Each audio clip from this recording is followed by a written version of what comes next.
Asterisk Story 1, The Mirror Convoy. The 18-wheeler behind me had been matching my speed for 47 miles, and when I finally looked in my side mirror close enough to see the driver, I was staring at my own face. Not someone who looked like me. My exact face, wearing my exact flannel shirt, the same 3-day stubble, even the scar above my left eyebrow from that accident in Tulsa back in 2009. The other me smiled and waved. My name is Robert Hayes, and I've been hauling refrigerated loads across I-90 for the past 12 years. It was February 9th, 2023, and I was running a route from Seattle to Chicago with 30,000 pounds of frozen seafood. The temperature had dropped to 8 below zero, and the roads were getting worse by the hour. I'd seen maybe 4 other vehicles in the past 2 hours, so when this Peterbilt started following me just past Snoqualmie Pass, I noticed it right away. At first, I thought maybe it was coincidence. Truckers run the same routes, keep similar speeds, but this guy was precise.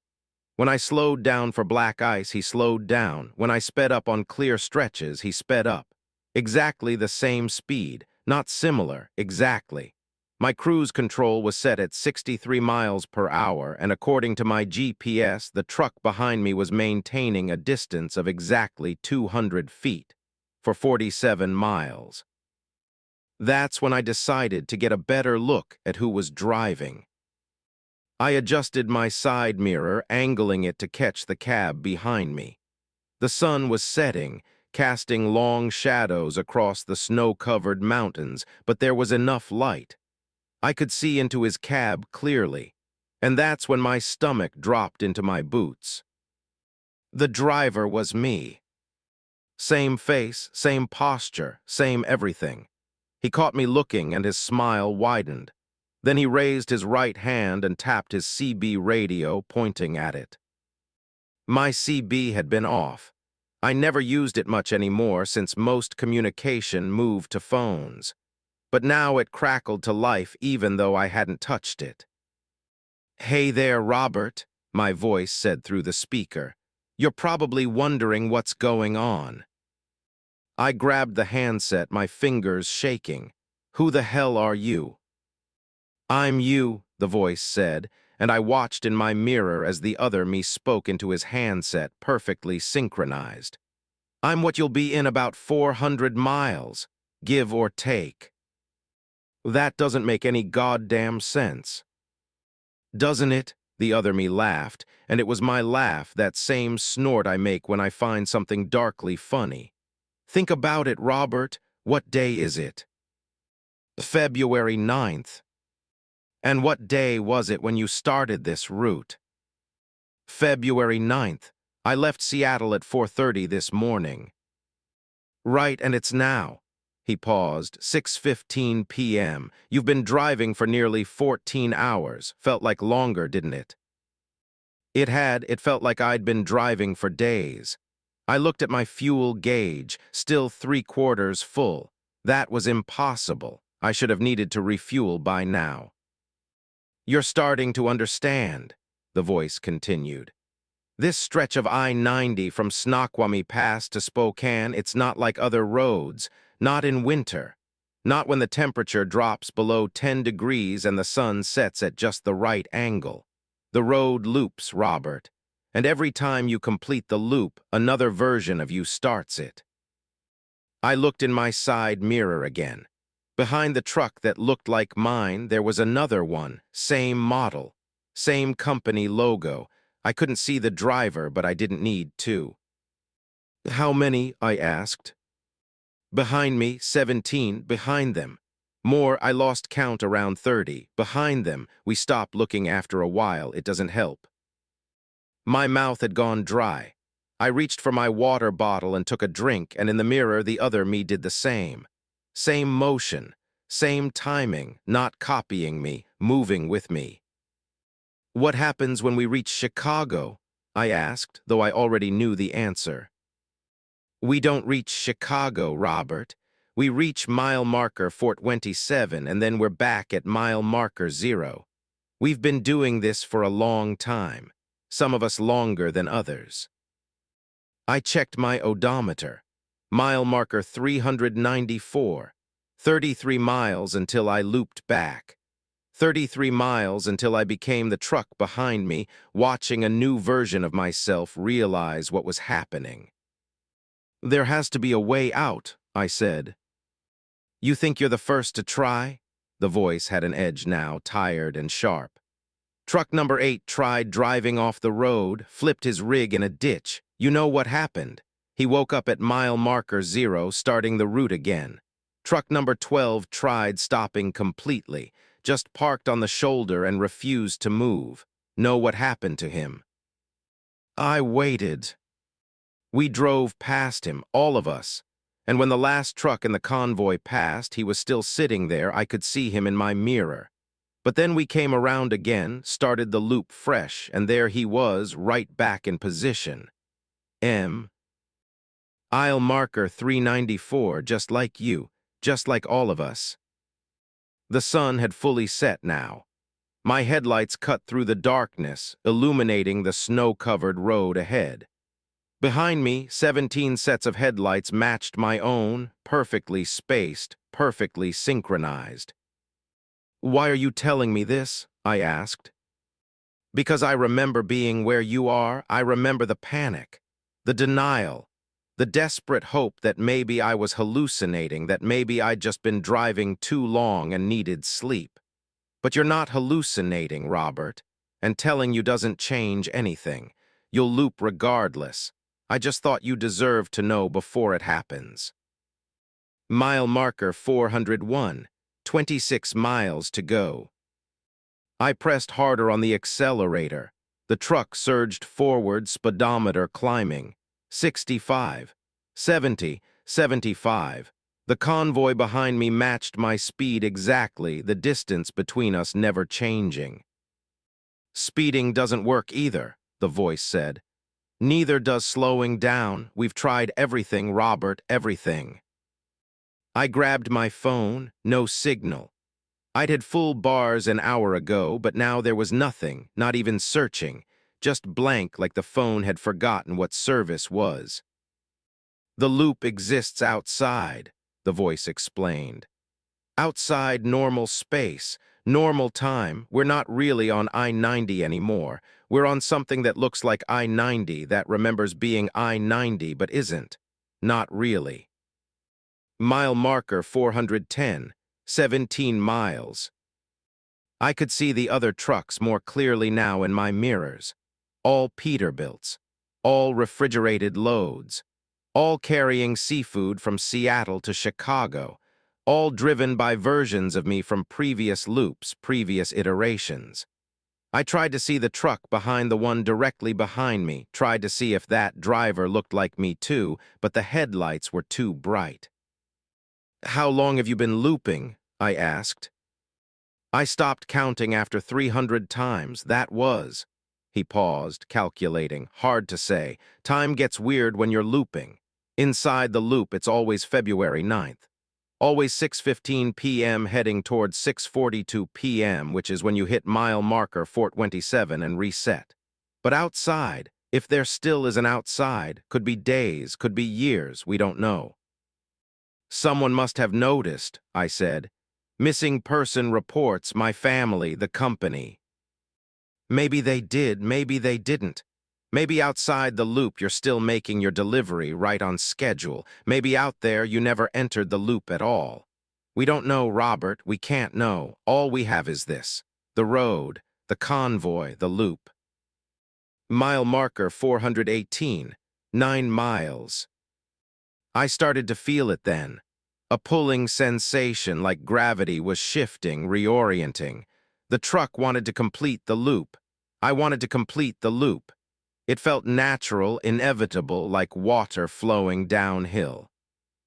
"That's the worst part," the voice said, reading my mind or just remembering his own experience. "Eventually, it stops feeling wrong. Eventually, you forget what it was like before.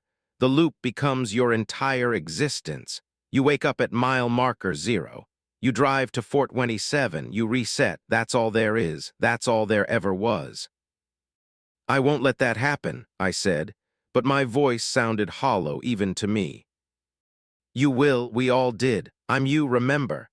I know exactly what you're thinking right now. You're thinking you'll find a way out. You're special. You're determined. You won't give up like the others. But Robert, I'm living proof that you will. Because I thought the same thing. I was you. And now I'm here, following you, warning you, knowing it won't change anything. Mile marker 423. 4 miles. The pulling sensation was stronger now. It wasn't just gravity. It was something deeper, more fundamental. Like the universe itself was insisting I complete the loop. My hands tightened on the wheel. I could fight it. I could drive off the road, flip the truck, end this. But truck number 8 had tried that. 3 miles, the voice said unnecessarily. You're going to feel it soon. The transition. It's not painful exactly, but it's not pleasant either. Like your entire body is being turned inside out and then back again, but without any of the actual damage. And then you'll be at mile marker 0, and there will be someone ahead of you starting their loop, and you'll remember this conversation because you'll be the one having it. Mile marker 425, 2 miles. I could see them now in my side mirrors. Not just the truck directly behind me, but all of them. 17 trucks.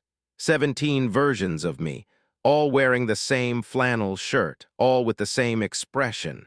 Some looked resigned. Others looked hollow, emptied out.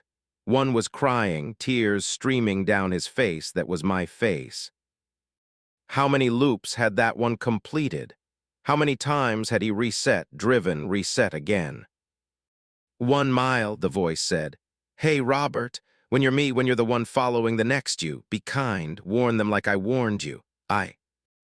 T doesn't help, but it feels like it should mean something. That's all we have left. The feeling that it should mean something. Mile marker 426. The pulling became crushing. My vision started to tunnel. The speedometer didn't matter anymore. My speed was irrelevant.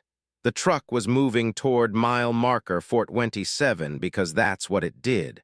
That's what it always did. I'm sorry, the voice said. I'm sorry I couldn't find a way out. I'm sorry you won't either. Mile marker 427. The world inverted. My stomach lurched. Every cell in my body screamed. Colors bled into sounds. Sounds became textures, and then like flipping a light switch, it stopped. Mile marker 0. I was at the start of the loop. The sun was setting, casting long shadows across the snow-covered mountains. My fuel gauge read 3/4 full. The time was 6:15 p.m. February 9th, 2023. I looked in my side mirror. There was nothing behind me yet. The road was empty, but I knew it wouldn't stay that way. In 47 miles, a truck would appear. In 47 miles, I would see myself starting the loop, experiencing for the first time what I'd just experienced. In 47 miles, I would grab my CB radio and warn him because it felt like it should mean something. Even though it wouldn't change anything. Even though I knew exactly how he'd react, because I'd reacted the same way. I drove forward because that's what I did now. That's all there was, the road, the convoy, the loop. And somewhere behind me, still at mile marker 427, another version of me was experiencing the transition. In a moment, he'd appear at mile marker 0, and behind him another, and another. The convoy growing longer with each iteration, an infinite line of me driving the same route forever. The CB crackled to life. My own voice came through the speaker. Hey there, Robert, I said, looking in my mirror at the truck that had just appeared behind me. You're probably wondering what's going on. I watched myself in the mirror, saw my face change as the realization hit. Saw the moment of confusion become fear, become desperate denial. And I kept driving. Mile marker 47. The convoy behind me now numbered 18 trucks. Soon it would be 19. Asterisk story 2, the breathing cargo. The pallet in my trailer was breathing. I could hear it through the bulkhead, a slow, wet inhale-exhale that matched no rhythm I'd ever heard from any living thing. I'd been hauling specialty freight for 8 years, and I'd transported everything from live animals to medical cadavers, but this was different. This was wrong. My name is Patricia Sullivan, and on December 3rd, 2022, I picked up a single pallet from a warehouse outside of Fargo, North Dakota. The pickup was unusual from the start. The warehouse had no sign, just a number painted on a gray door, 1147. The loading dock was empty except for one man in a white, clean suit, the kind you see in pharmaceutical facilities or labs handling hazardous materials. "You Patricia Sullivan?" he'd asked through the face shield. "Oh, that's me. Sign here, don't open the trailer, don't stop except for fuel. Don't let anyone else near the cargo. Deliver to the address in Portland by December 6th. Understand?" I'd signed. The pay was $15,000 for a single pallet, 2,000 miles.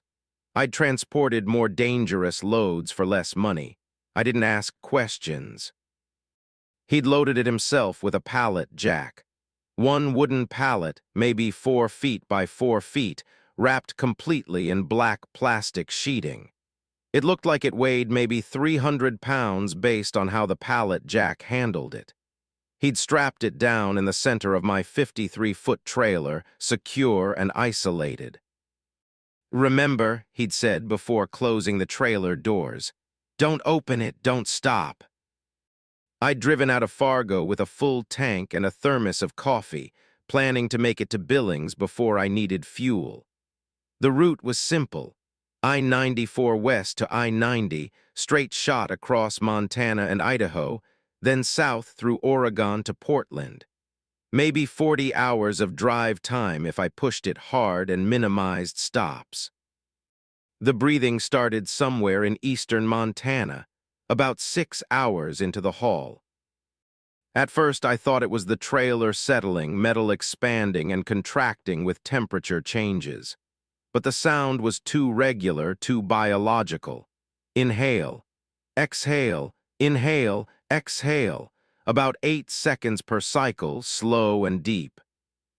I turned off my radio so I could hear it better. Definitely coming from the trailer, definitely rhythmic, and underneath the breathing something else. A wet sound like meat moving against meat. I grabbed my phone to call the company, but there was a text message waiting from an unknown number. "Don't stop. Don't open the trailer. Complete the delivery. You agreed." I hadn't given anyone my personal cell number. The company had it, but this wasn't the company's number. And I'd received the text at exactly the moment I'd decided to call. Like someone was watching, like someone knew. I kept driving. The breathing got louder as night fell. By the time I crossed into Montana proper, I could hear it even with the radio on. By the time I reached Miles City, I could feel it.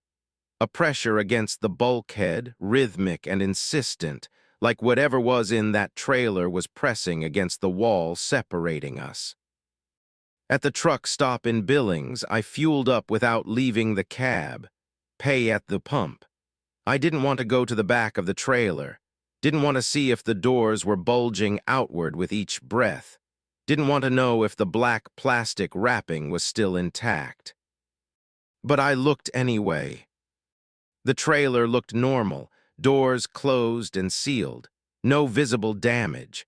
But I could hear it clearly now, even over the sound of the fuel pump and the highway traffic. That slow, wet breathing. And I could smell something organic and wrong, like formaldehyde mixed with spoiled meat. A lot attendant approached. "Ma'am, you all right? You look pale." "I'm fine," I said, climbing back into the cab. "Just tired." You sure? I thought I heard something from your trailer, like... It's temperature-controlled cargo, I interrupted.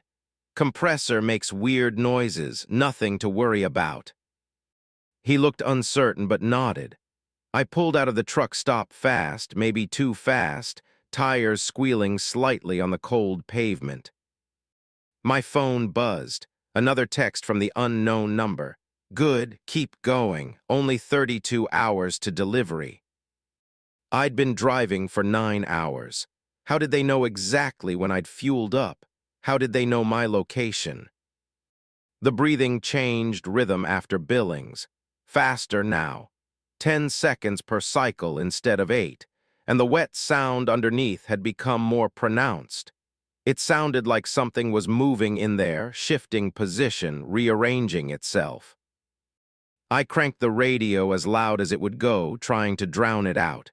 But even over the music, I could hear it, feel it. The entire truck seemed to pulse with each breath, like the cargo had synchronized with the vehicle itself. At 3 in the morning, crossing into Idaho on I-90, the bulkhead started to bow.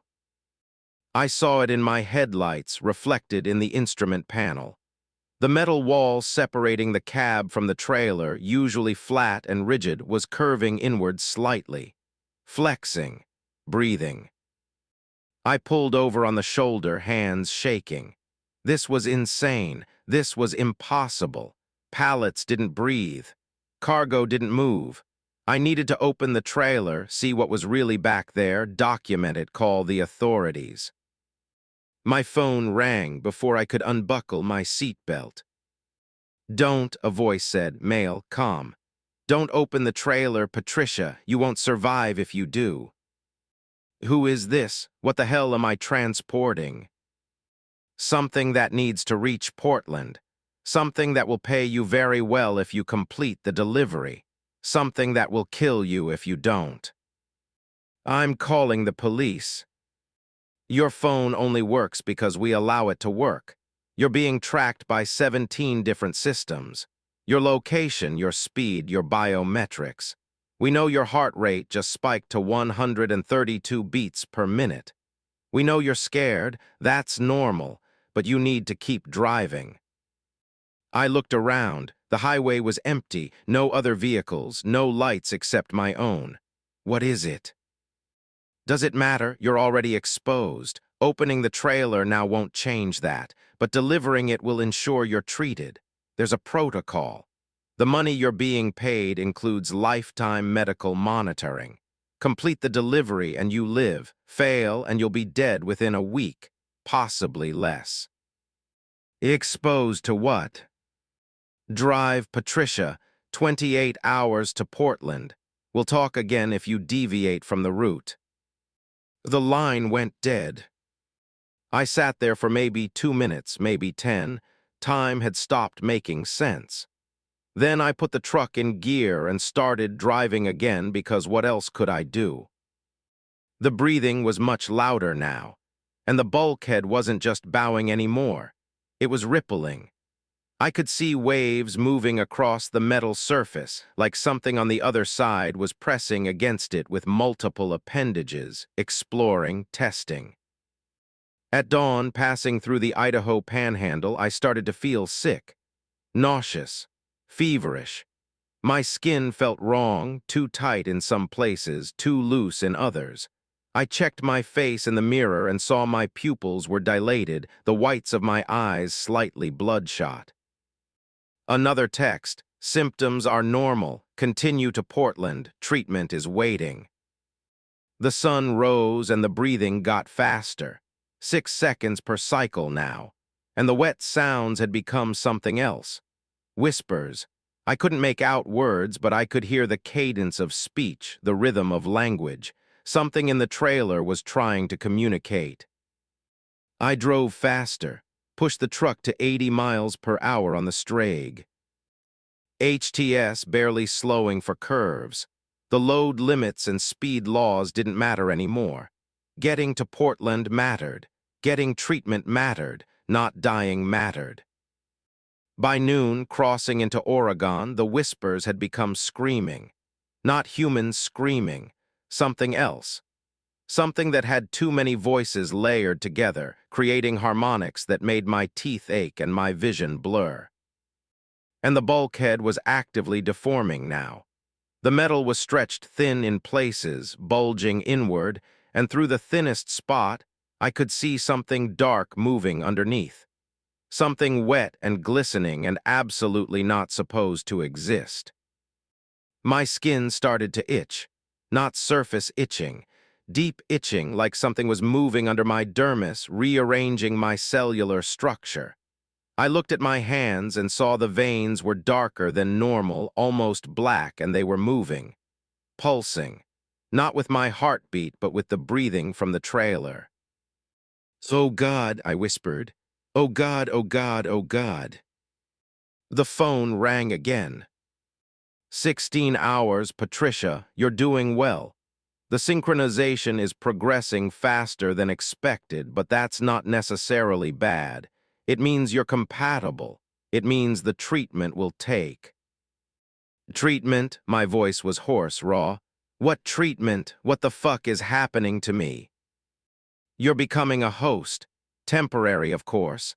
The entity in your trailer is colonizing your system, using you as a vector, but we have protocols. When you reach Portland, we'll extract it. You'll be purged, compensated, you'll live. And if I don't reach Portland? Then the colonization completes, and what's in the trailer will have a new home. Your body will be restructured to accommodate it. The process takes about a week and is extraordinarily painful. Few hosts survive with their consciousness intact. Most become something else, something we have to put down. I was crying now, tears streaming down my face, but I kept driving. What choice did I have? The screaming from the trailer had become singing. An awful, atonal song that seemed to bypass my ears and resonate directly in my skull. And I could feel it now, really feel it, moving inside me. Something forking through my bloodstream, spreading through my organs, testing my boundaries. By evening, I couldn't tell where I ended and it began. My hands on the wheel didn't feel like my hands. They moved correctly, did what I wanted, but there was a lag. A second consciousness weighing in on every decision, agreeing with me, not controlling me, not yet, but present, aware. "Hello," I said out loud to the empty cab. "Are you listening?" The singing stopped. The trailer fell silent, even the breathing paused. Then, from somewhere inside my own throat, a voice that wasn't mine said, "Always." I screamed and lost control of the truck. It swerved across 2 lanes, nearly clipping a guardrail before I regained control. But it wasn't just me regaining control. The entity helped. I felt it guide my hands, adjust my pressure on the accelerator, correct the angle of the wheel. We stabilized together. "Portland," the voice said through my mouth. "We must reach Portland." "We?" I asked. "We," it confirmed. I drove through the night in a fugue state, barely aware of the road, the other vehicles, the world outside. Inside was more important. Inside, a war was being fought. My immune system trying to reject the invader trying to rewrite my immune system, and somehow, impossibly, finding equilibrium. By the time I reached the Portland city limits, I couldn't remember who I'd been before. Patricia Sullivan felt like a character I'd played. The entity felt like truth. The delivery address was a medical facility in an industrial park. No signs, just a number, 2294, the same aesthetic as the pickup warehouse. Gray, anonymous, forgettable. They were waiting, people in white clean suits, airlocks and decontamination chambers. They opened my trailer carefully with protocols and procedures. The pallet was gone, just empty straps and a wet residue on the trailer floor. "Where is it?" someone asked. I smiled with too many muscles. In me, We reached accommodation. They sedated me. When I woke up 3 days later in a medical bed, I was alone. The itching was gone. The presence was gone. I was just Patricia Sullivan again, ordinary trucker, ordinary human. They paid me the $15,000 plus another $30,000 for complications. They gave me pills to take daily for the rest of my life. They gave me a phone number to call if symptoms returned. I took a month off before I drove again. When I finally got back in the cab, I could still feel it sometimes. An echo, a memory, something that had been inside me, had known me completely, had shared my flesh and blood and thoughts. And sometimes, late at night on empty highways, I hear the breathing again. Not from the trailer, from inside my own chest. Story 3, The Static Man. The man standing on T. He side of Route 50 in Nevada was made of television static. I could see through him to the desert behind, his form crackling and shifting like bad reception. And when I made the mistake of making eye contact, his head snapped toward me with a sound like breaking glass. I should have kept driving. My name is Marcus Chen, and on January 15, 2023, I learned that some hitchhikers aren't human. I'd been hauling electronics from Sacramento to Kansas City, running the loneliest road in America through Nevada in the dead of winter. Route 50 cuts through absolute nothing. Tiny towns separated by 70, 80 miles of pure desert. No cell service, no radio stations, just you and the empty. I'd been on the road for 11 hours when I saw him. 3 in the morning, temperature outside 12 degrees, not another vehicle in sight for probably 50 miles in either direction. And there he was, standing on the shoulder like it was the most natural thing in the world, thumb out, asking for a ride. Except he wasn't solid. At first I thought my eyes were playing tricks. Exhaustion hallucinations. I'd been driving long shifts all week, maybe I was seeing things. But as I got closer, the details became clearer and worse. He was shaped like a man, roughly 6 feet tall, average build, wearing what might have been jeans and a jacket. But his entire body was composed of gray and white interference patterns, like a TV tuned to a dead channel. Static, pure visual noise, and as my headlights hit him, he turned to face me. That's when I heard the sound. A high-pitched whine like feedback drilling directly into my skull, and his eyes, if you could call them eyes, locked onto mine through the windshield. I should have accelerated. I should have blown past him at 70 miles per hour and never looked back. But I was so shocked that I actually slowed down. My foot went to the brake automatically, and the truck decelerated from 70 to 50 to 30. The static man stepped toward the road. "No," I said out loud. "No, no, no, don't stop, don't you dare stop." But my foot was still on the brake. The truck was still slowing. And the static man was walking toward my passenger side door with movements that were almost right but not quite, like someone who'd learned to walk by watching videos but had never actually done it. I slammed my foot on the accelerator. The engine roared, but instead of speeding up, the truck slowed down more. The speedometer dropped to 20, to 15, to 10. The static man reached the passenger door. He raised his hand, that crackling, shifting approximation of a hand, and knocked 3 times. Perfectly measured, perfectly spaced. Knock, knock, knock. Every electrical system in my truck died. Dashboard went dark, headlights cut out, engine stopped. Even my watch stopped, the digital display going blank. The only light came from the stars and a crescent moon, and in that dim illumination I could see the static man clearly through the passenger window. He knocked again. I sat frozen, hands still on the wheel, foot still on the useless accelerator. The temperature in the cab started dropping. I could see my breath. The windows started frosting over from the inside. A third set of knocks, more insistent. The window glass vibrated with each impact. "What do you want?" I shouted. The static man tilted his head, that grinding glass sound again. Then he opened his mouth, and instead of a voice, I heard radio stations. Dozens of them, hundreds, all playing at once. Music and talk shows and emergency broadcasts and commercial jingles and static, all layered together into a cacophony that made my ears bleed. I screamed and covered my ears, but it didn't help. The sound wasn't coming through the air. It was coming from inside my head, like he'd tuned directly into my auditory nerve. And then somehow one voice separated from the noise. My voice. Not me speaking, but me thinking.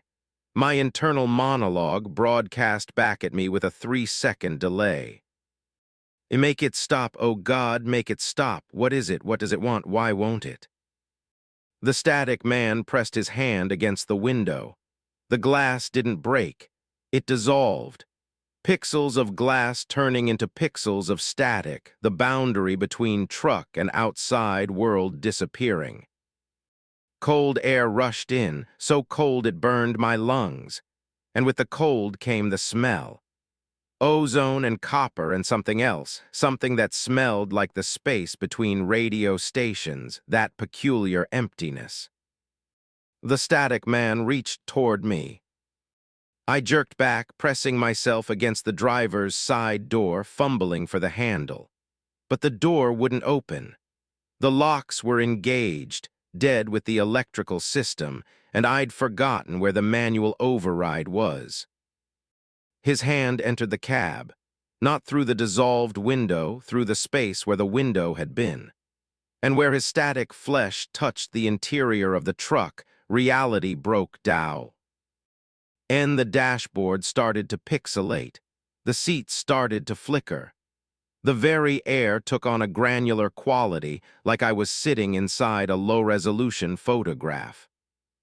"Ride," the static man said, and this time it was a single voice. Human, male, scared. "Please, ride, I need ride." The voice was wrong. Each word came from a different person, a different time. Ride was a woman. Please was a child. Ride again was an old man. I was me. Need was a radio announcer. Ride was something that had never been human. "Where?" I managed to ask. "Where do you need to go?" The static man pulled his hand back slightly. The pixelation stopped spreading, though it didn't reverse. Part of my dashboard was permanently corrupted now, existing in multiple states simultaneously. "Forward," he said in his chorus of stolen voices. "Always forward, never stop, never rest, forward." "I'll take you," I heard myself say. "Get in." What was I doing? Why was I agreeing? But the words kept coming, like someone else was operating my mouth. "I'll take you wherever you need to go. Just get in." The static man climbed into the passenger seat. Not through the door. Through the space where reality had broken down. One moment he was outside, the next he was sitting next to me, his static body settling into the shape of the seat, though I could see through him to the foam and springs underneath. And the truck started. All at once, dashboard lights blazed, headlights stabbed into the darkness, engine roared to life. My watch display blinked back on, but none of it felt right. The lights were too bright, colors slightly wrong. The engine sounded like a recording of an engine. My watch showed the correct time, but the seconds were ticking backward, then forward, then backward again. "Drive," the static man said. I drove. What else could I do? I put the truck in gear and pressed the accelerator, and we rolled forward into the Nevada night.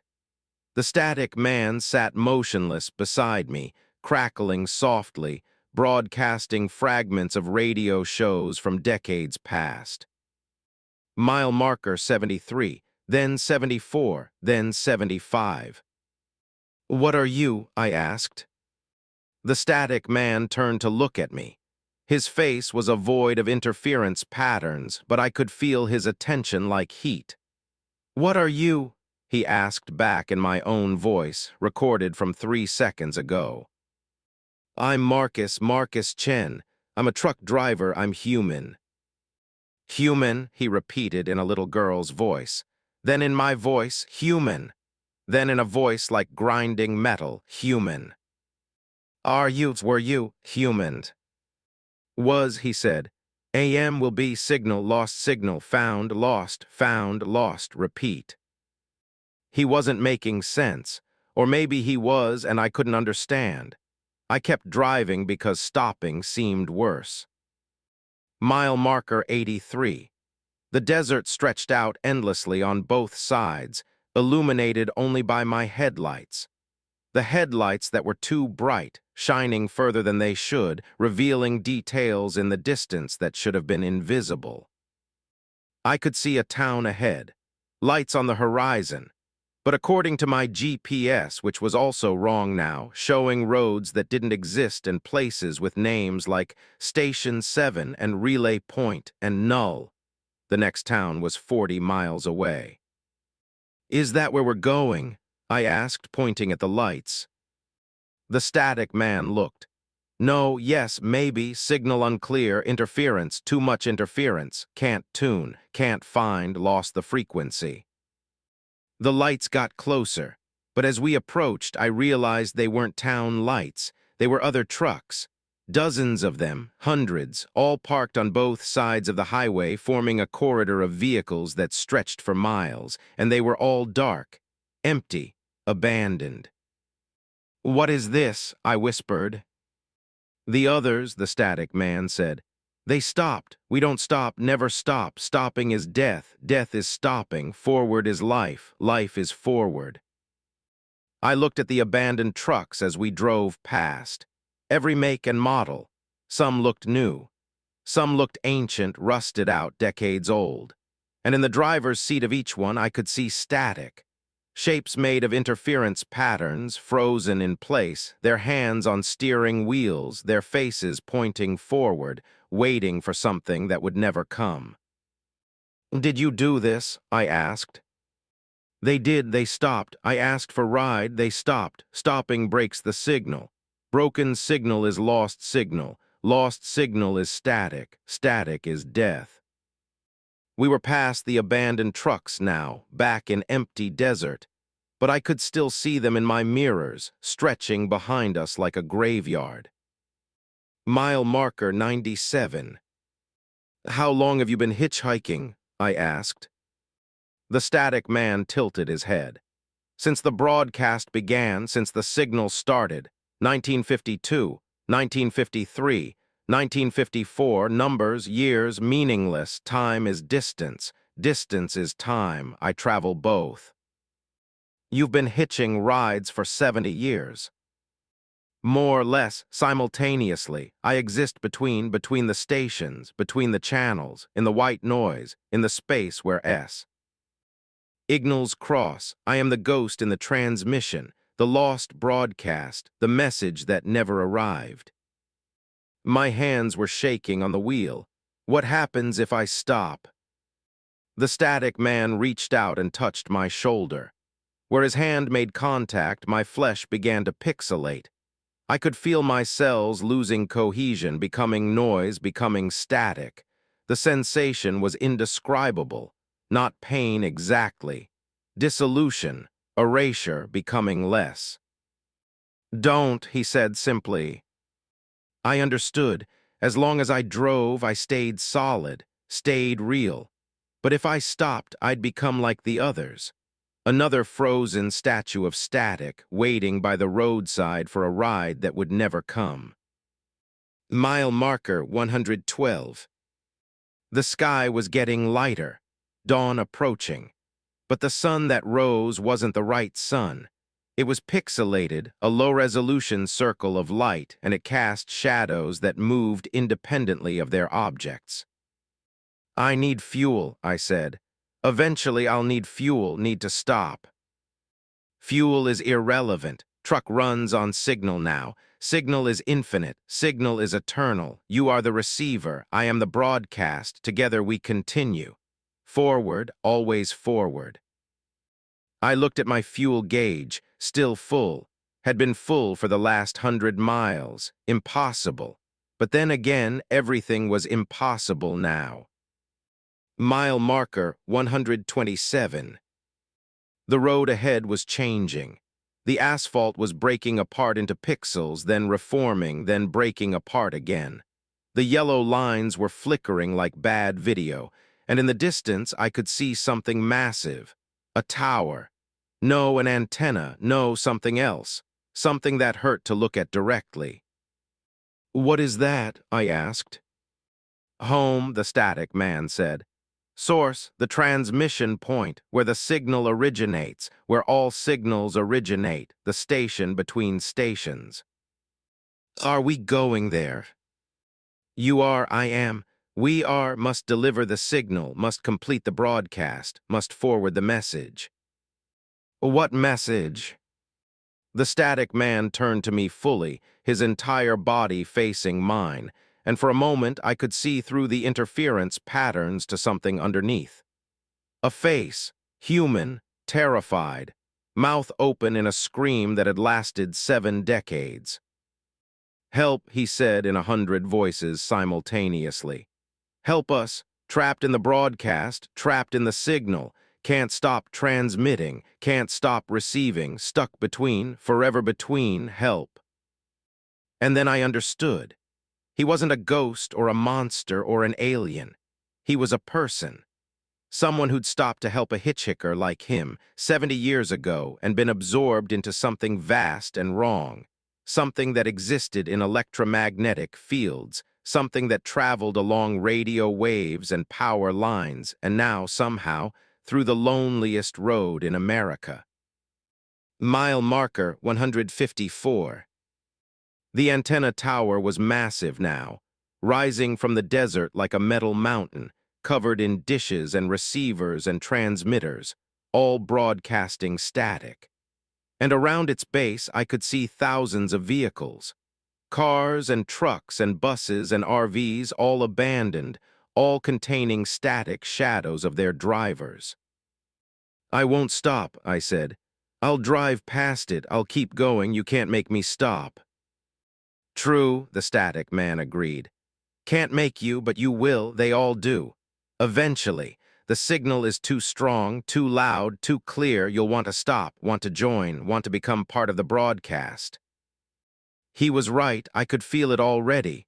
A pull, a gravity to that tower. My hands were turning the wheel slightly, angling toward it. My foot was easing off the accelerator. "No," I said. "No, I won't." But my voice sounded uncertain, even to me. Mile marker 163. The tower was ahead. The exit was coming up. The pull was overwhelming now, like magnetic force, like destiny. My truck was drifting toward the off-ramp. The static man placed his crackling hand on mine. "Thank you for the ride," he said in my voice. "Your signal is strong, will make good broadcast, will transmit well." And he dissolved into pixels and streamed out through the dissolved window, flowing into the static-filled air, becoming part of the electromagnetic ocean that surrounded the tower. I was alone in the cab. My truck was still drifting toward the exit, toward the tower, toward the graveyard of vehicles and people turned static. I screamed and wrenched the wheel hard left. The truck lurched, tires squealed, the load shifted. I didn't care. I aimed for the road, the real road, the one that led away from that tower. For a moment I thought I wouldn't make it. The pull was too strong. But then something released. A snap like a rubber band breaking. And suddenly I was past the exit, accelerating, putting distance between myself and that impossible structure.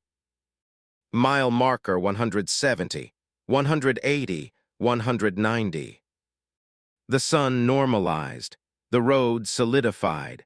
My truck's electrical systems returned to normal operation, though some of it still glitched occasionally. The passenger window had to be replaced. The dashboard never worked quite right again.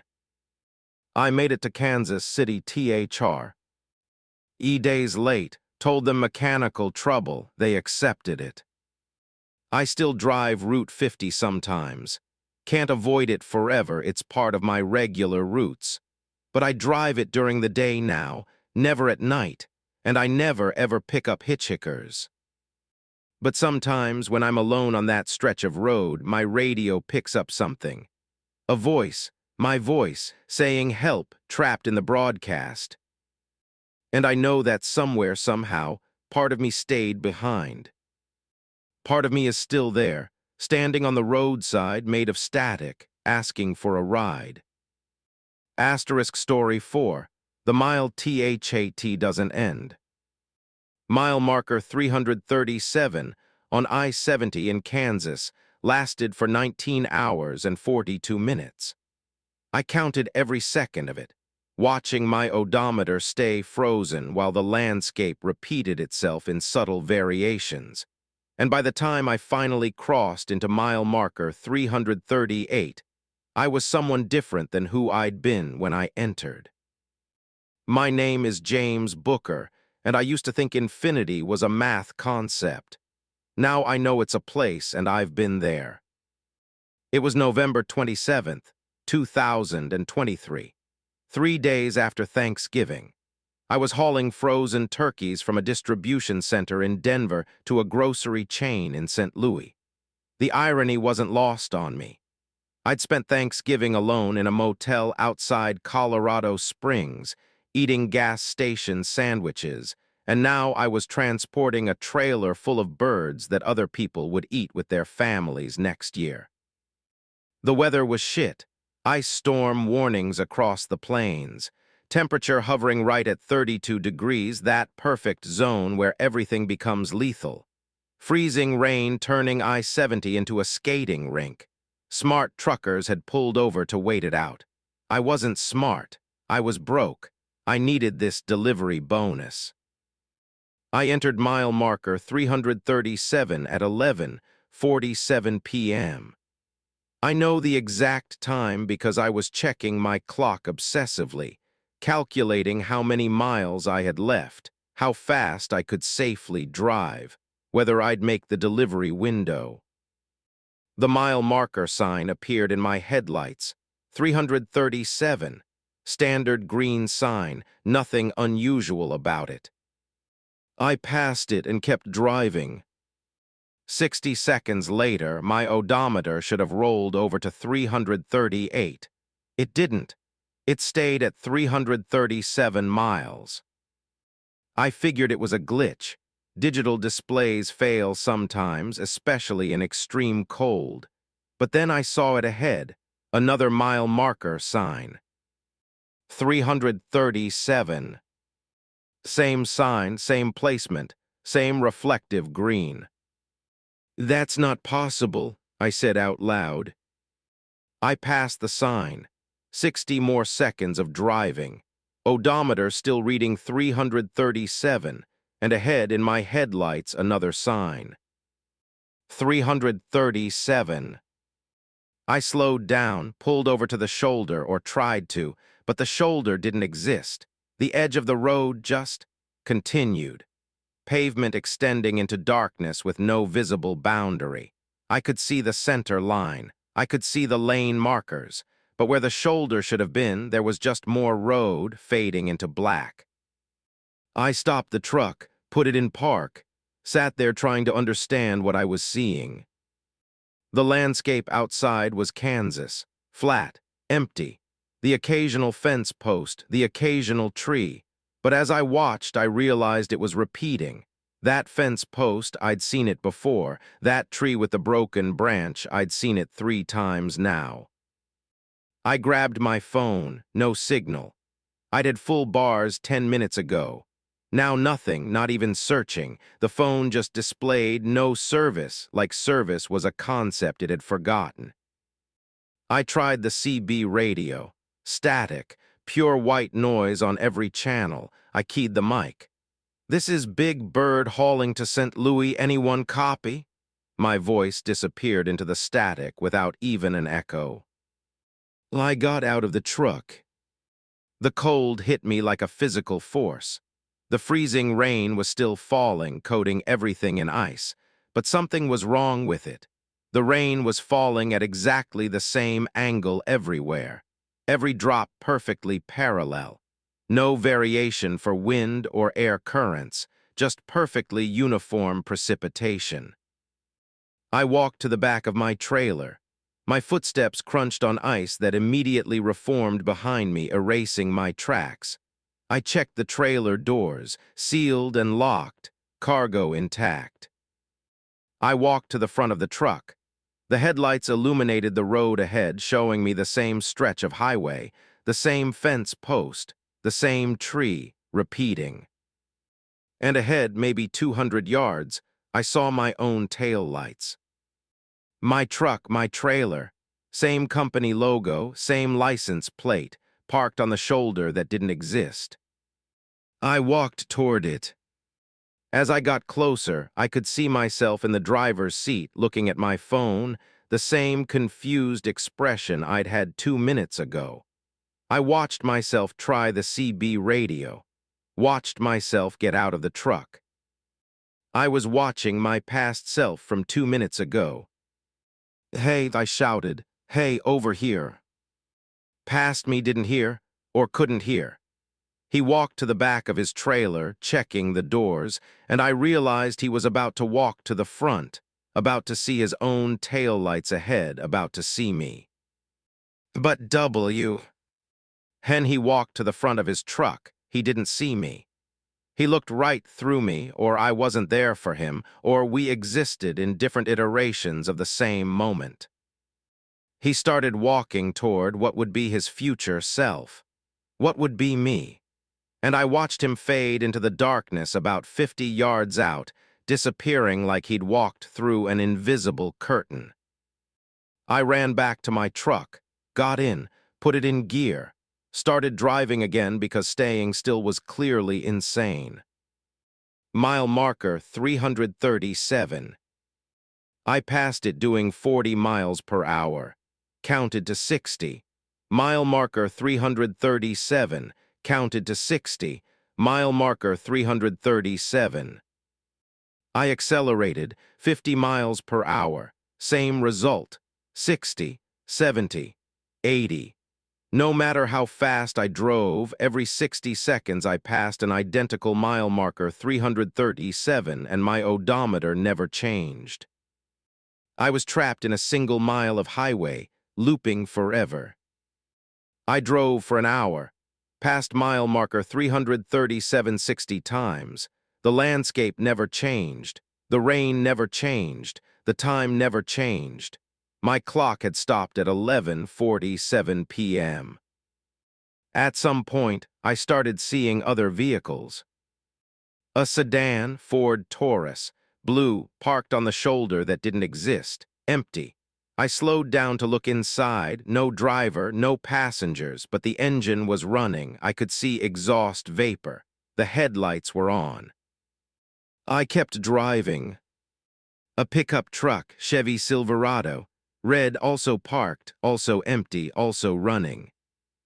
Another semi, different company, trailer doors open, nothing inside, just empty space that somehow looked darker than it should. The vehicles accumulated with each loop. Every time I passed mile marker 337, there were more of them. All empty, all running, all abandoned by drivers who'd given up or escaped or become something else. After 3 hours of driving, I tried something different. I stopped the truck, turned off the engine, sat in complete silence and darkness except for the sound of freezing rain on the roof. Counted to 60. The engine restarted itself. The headlights turned back on. I was moving again, driving, though my foot wasn't on the accelerator. No, I said. No, I stopped. I turned it off. But the truck didn't care. It drove itself, maintaining exactly 40 miles per hour, the speed I'd been going when I stopped. I tried the door, locked, tried to unlock it. The lock button did nothing. I was sealed inside. Let me out, I screamed at nothing, at the universe, at the mile that didn't end. Let me the fuck out. Mile marker 337. I started laughing, couldn't help it. It was so absurd, so cosmically unfair. I was trapped in a single mile of Kansas highway in a truck that drove itself during a freezing rain that fell forever at 11:47 p.m. on November 27th. The laughter turned into crying. The crying turned into screaming. The screaming used up all my air, and I sat gasping, hyperventilating, while mile marker 337 passed by again and again and again. At hour 5, I saw myself. Not past me, future me. He was walking along the side of the road, heading in the opposite direction. His clothes were torn. His face was wrong, features shifted like they'd been rearranged. He looked at me as I drove past, and his eyes were empty, all pupil, no white. He waved. I didn't wave back. At hour 7, there were dozens of me, all walking, all wrong, all waving. At hour 10, I stopped being afraid. Fear requires the possibility of change, of escape, of something being different. When nothing changes, fear becomes just background noise. I watched the mile markers pass, watched the abandoned vehicles multiply, watched the broken versions of myself walking along a road that had no beginning or end. At hour 15, I had a thought. What if I'd always been here? What if my entire life, all my memories of being James Booker, of hauling cargo, of existing outside this mile, were just dreams I was having while trapped in this loop? What if this was all there ever was? Mile marker 337, forever. At hour 17, I saw something different.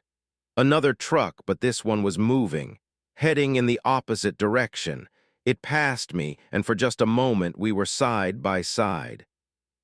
The driver was a woman. She looked at me, mouthed something. I couldn't hear it over my engine, but I could read her lips. Turn around. Turn around, but there was no around. There was only forward, only the loop. Still, I had nothing to lose. I cranked the wheel hard, the truck protested.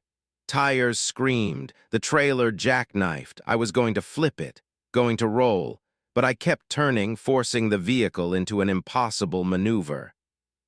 The world tilted. Everything went white.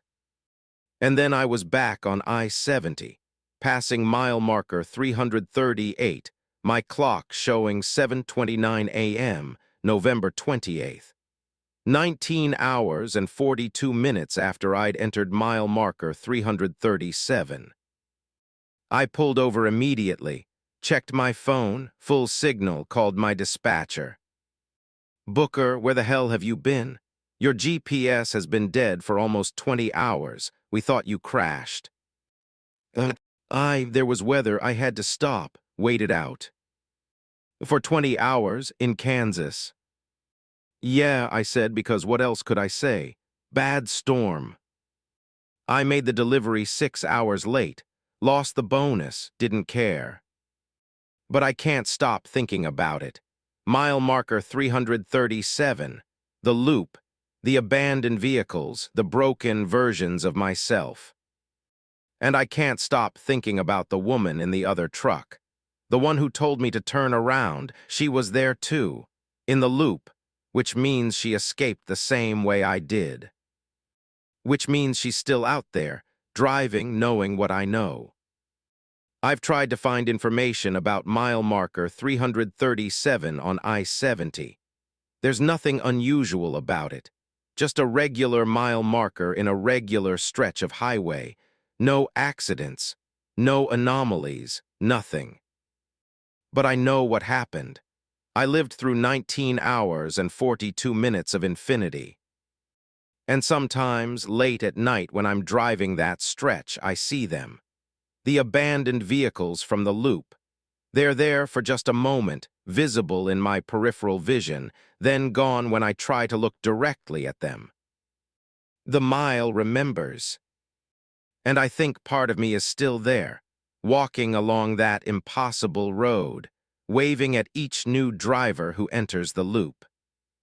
Still trapped in mile marker 337. Still trying to escape. Asterisk Story 5. The radio speaks your thoughts. The radio in my cab started broadcasting my thoughts 3 seconds before I thought them. I first noticed it on I-40 eastbound, when the DJ said, "I wonder if I locked the apartment door," exactly 3 seconds before the thought occurred to me.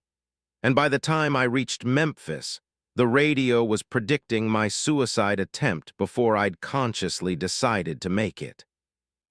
My name is Angela Reyes, and on March 3rd, 2023, I learned that free will might be an illusion, and that somewhere, something was reading the script of my life before I lived it. I'd been hauling auto parts from Los Angeles to Atlanta, a route I'd driven probably 500 times in my 14 years of trucking. It should have been routine, should have been boring. Instead, it became the worst 4 days of my life, and I'm still not sure I survived them. The radio thing started small, easy to dismiss. I was listening to a classic rock station out of Albuquerque, not really paying attention, just background noise, when the DJ said, "Coming up after these commercials, we've got Led Zeppelin, and Angela's thinking about her ex-husband again." I blinked, looked at the radio, must have misheard. But then the commercials played, and then Stairway to Heaven came on, and I realized I was thinking about my ex-husband. About the divorce 3 years ago, about the house we'd lost, about everything that had gone wrong. Coincidence? Had to be. The DJ was probably reading from a script I'd misunderstood. My mind was making connections that weren't there. But then it happened again. 2 hours later, approaching the Texas border, different station, different DJ. And this next song goes out to all you lonely truckers out there, especially Angela, who's wondering if she left her insulin in the last truck stop bathroom. I slammed on the brakes, pulled over, grabbed my medical bag. The insulin was there, safely packed. I hadn't left it anywhere. But I'd been about to check, had been reaching for the bag when the DJ spoke. The thought had been forming, hadn't fully crystallized yet, but it was there, nascent. 3 seconds. The DJ had spoken 3 seconds before I'd completed the thought. I turned off the radio, drove in silence for an hour, told myself I was stressed, tired, diabetic sugar levels affecting my brain, something rational, something explainable. Then my phone rang. Unknown number. I answered. "Angela," a man's voice said, "you're going to turn the radio back on in about 30 seconds. You won't be able to help yourself. The silence is too loud, and you need the noise to drown out your thoughts about your daughter." "Who is this?" I demanded. "How do you know my name?" "Turn on the radio, Angela. In 22 seconds now. You'll reach for it with your right hand. You'll hit the power button twice because you'll miss the first time. The station will be 94.7 FM. They'll be playing a commercial for a car dealership you've never heard of." "Fuck you," I said and hung up. I sat there, hands gripping the wheel, staring at the turned-off radio. My daughter. I hadn't been thinking about my daughter. Hadn't thought about her in months, the guilt of our estrangement too painful. 20 seconds passed. The silence was too loud. My right hand reached for the radio. I hit the power button, missed, hit it again. The display showed 94.7 FM. A commercial was playing. Fantastic deals at Mike's Auto Mall, serving the Oklahoma City area for 37 years. I'd never heard of Mike's Auto Mall. I'd never been to Oklahoma City. See, my phone said, even though I'd hung up. The voice was coming through. The speaker without me answering, without it even ringing. 3 seconds. We're always 3 seconds ahead of you, Angela. We know what you're going to do before you do it, because you're not in control. You never were. I threw the phone out the window, watched it explode against the asphalt in my mirror, felt a savage satisfaction. Then the radio spoke again. Angela's feeling satisfied now, the DJ said. She thinks throwing the phone away will help, but in 15 seconds she'll reach for the CB radio. She'll key the mic. She'll say, "Is anyone listening?" And nobody will answer because we're the only ones listening. We've always been the only ones listening. No, I said out loud. I won't. I'm not going to do that. 15 seconds passed. My hand reached for the CB radio. I tried to stop it, tried to pull it back. But my hand kept moving, acting on instructions I hadn't consciously given. I watched my own fingers grip the handset, watched my thumb press the key. Is anyone listening?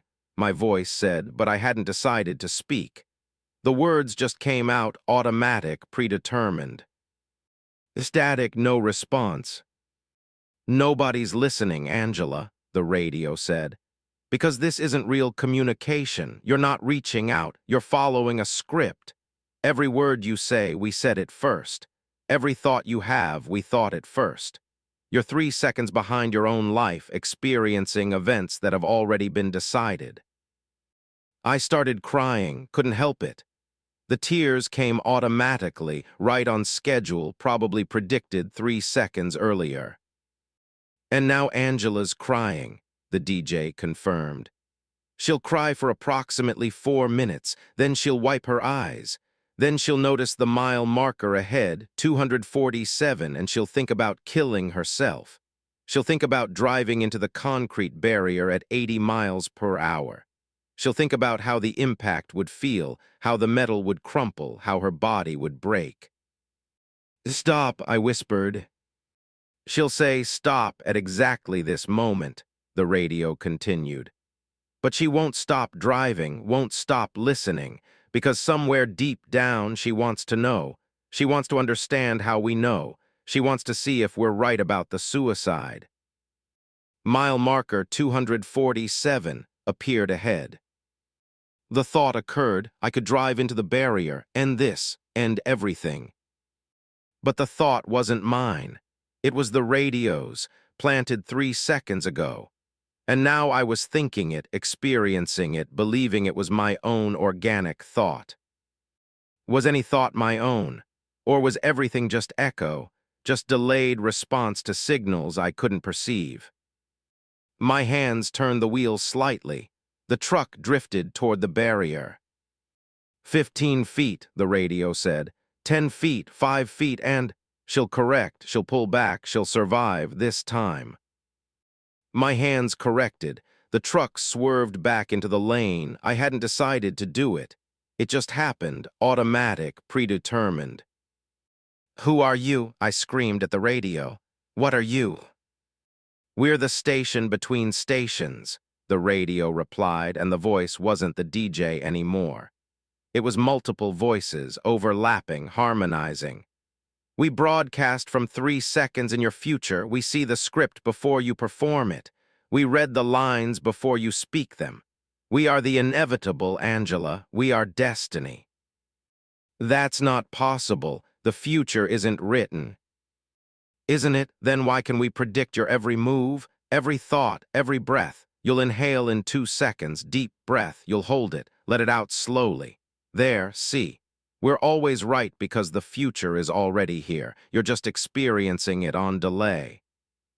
I tried to prove them wrong, tried to do something random, unpredictable. I reached for my water bottle. No, wait, that's what they'd expect. I reached for the window button instead. No, too obvious. I started to sing. Just opened my mouth and sang the first random notes I could think of. La la la, the radio sang 3 seconds before me. Perfect pitch, perfect timing. La la la, Angela thinks she's being unpredictable, but her random actions are just as predetermined as everything else. The neurons firing in her brain right now, telling her to sing, those neurons were going to fire. Chemistry is destiny. Physics is fate. Free will is the lie you tell yourself to feel better about being a puppet. I drove for hours in a fugue state, the radio narrating my life 3 seconds before I lived it. Every turn, every thought, every blink, all predicted, all predetermined, all performed exactly as the radio said it would be. By the time I reached Memphis, I was barely human, just a puppet acting out a script I couldn't see. The radio had stopped using DJ voices. Now it was just the multiple overlapping voices, the station between stations, speaking directly. Angela will take exit 279, the voices said. She'll pull into the truck stop. She'll park in space 47. She'll sit in her cab for 6 minutes and 33 seconds. She'll think about her daughter. She'll cry. She'll reach for her phone, remember she threw it away, and she'll use the truck stop payphone instead. She'll call her daughter. The call will go to voicemail. She won't leave a message. She'll walk to the bathroom. She'll look at herself in the mirror. She'll see how much she's aged. She'll splash water on her face. She'll return to her truck, and then she'll do it. The thing we've been predicting, the inevitable conclusion. What thing? I asked, though I was afraid I knew. The suicide Angela in the truck. Engine running. Windows sealed. Carbon monoxide. It'll take about 40 minutes. You'll lose consciousness after 25. You'll die at 3:47 a.m. March 4th, 2023. I won't, I said. I'm not going to do that. You will, because it's already written. We're seeing it happen. Right now, 3 seconds in your future, you're already dead. But they were wronged. I took exit 279, parked in space 47, sat for 6 minutes and 33 seconds, thought about my daughter, cried, used the payphone, got voicemail, didn't leave a message, walked to the bathroom, looked in the mirror, saw my age, splashed water on my face, returned to the truck. And then I did something the radio didn't predict. I grabbed the fire extinguisher from behind my seat, lifted it above my head, brought it down on the radio with all my strength. The radio exploded in sparks and plastic shards. The voices stopped. Silence, real silence. Not the silence that's too loud, but actual absence of sound. I waited 3 seconds, then 10, then 30. No prediction, no narration, no voices telling me what I was about to think. A thought occurred to me, organic and unannounced. I could call my daughter again. Leave a message this time, try to reconnect. It was my thought, mine, not predicted, not narrated, mine. I started laughing, crying both at once.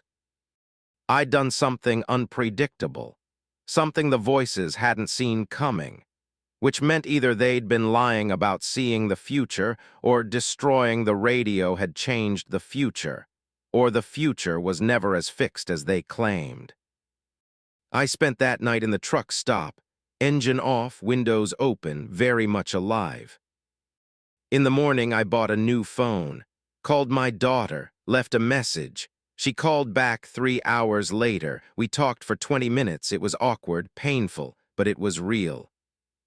Real in a way nothing had felt real since the radio started speaking. I finished the delivery to Atlanta. Bought a new radio, a simple one, no fancy features. It plays music, sometimes commercials, sometimes DJ patter, but it never predicts my thoughts. At least I don't think it does. But sometimes I wonder, when I'm about to think something and a song plays that perfectly matches my mood, is that coincidence? Or is the radio still out there, somewhere, 3 seconds ahead, reading the script? Am I really in control? Or did destroying the first radio only create the illusion of control? I don't know, I'll never know. But I'm still driving, still alive, still making choices even if I can't prove they're mine. And that has to be enough. Story 6. The Children in the Cornfield. There were 47 children standing in the cornfield along Route 136 in Illinois, all facing my truck, all smiling with too many teeth, and when I blinked they were 10 feet closer. I didn't stop for gas in that town. I didn't stop for anything. But somehow, when I reached the next town 90 miles away, they were there too, waiting. My name is Derek Morrison, and in October of 2023, I drove through something that looked like Illinois but wasn't, and the children that live there want me to come back. It started on October 19th. I was hauling farm equipment from Des Moines to Indianapolis, running Route 136 through the small towns of Illinois because the interstate was closed for construction. The detour added 2 hours to my route, but the weather was good and the roads were empty. Should have been peaceful, should have been easy. The sun was setting when I passed through Macomb, the last real town before a long stretch of agricultural nothing. Gas stations, fast food, the usual highway infrastructure. I topped off my tank, bought coffee, checked my route. Another 90 miles to the next town with services. Straight shot through corn country. I left Macomb at 6:34 p.m.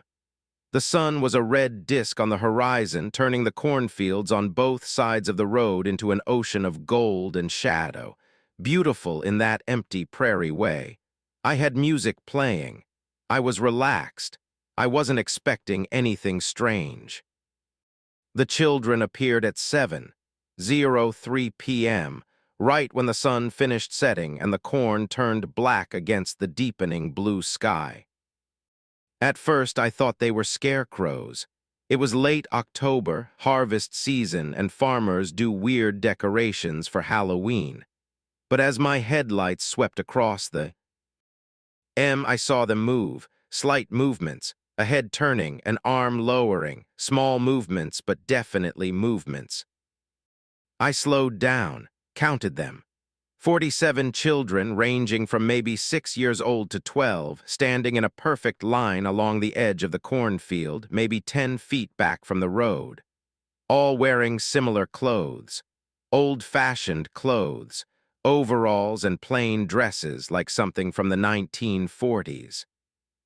And all of them were facing my truck, tracking its movement as I drove past. And all of them were smiling. The smiles were wrong, too wide, too many teeth, more teeth than should fit in a human mouth, rows of them reflecting my headlights like shark teeth.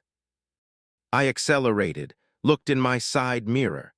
The children were still there, standing in their line, all facing the direction I'd gone, all still smiling. I blinked. When I opened my eyes and checked the mirror again, they were closer. Not standing at the edge of the cornfield anymore, standing on the shoulder of the road. Same formation, same smiles, but they'd moved at least 30 feet in the fraction of a second my eyes were closed. Jesus Christ, I muttered and pressed the accelerator harder. 60 miles per hour, 70, 80. I blinked again, couldn't help it. Eyes need to blink. Checked the mirror. The children were in the middle of the road now, 100 yards behind me, still in their perfect line, still smiling with their impossible teeth. I should have been pulling away from them. I was doing 80 miles per hour. They were standing still. Basic physics said I should be increasing the distance. But when I blinked again, they were closer. 50 yards behind me, still perfectly stationary when my eyes were open, but jumping forward every time I blinked. I tried not to blink, forced my eyes to stay open, eyes watering, vision getting blurry. I had to blink, had to. I blinked.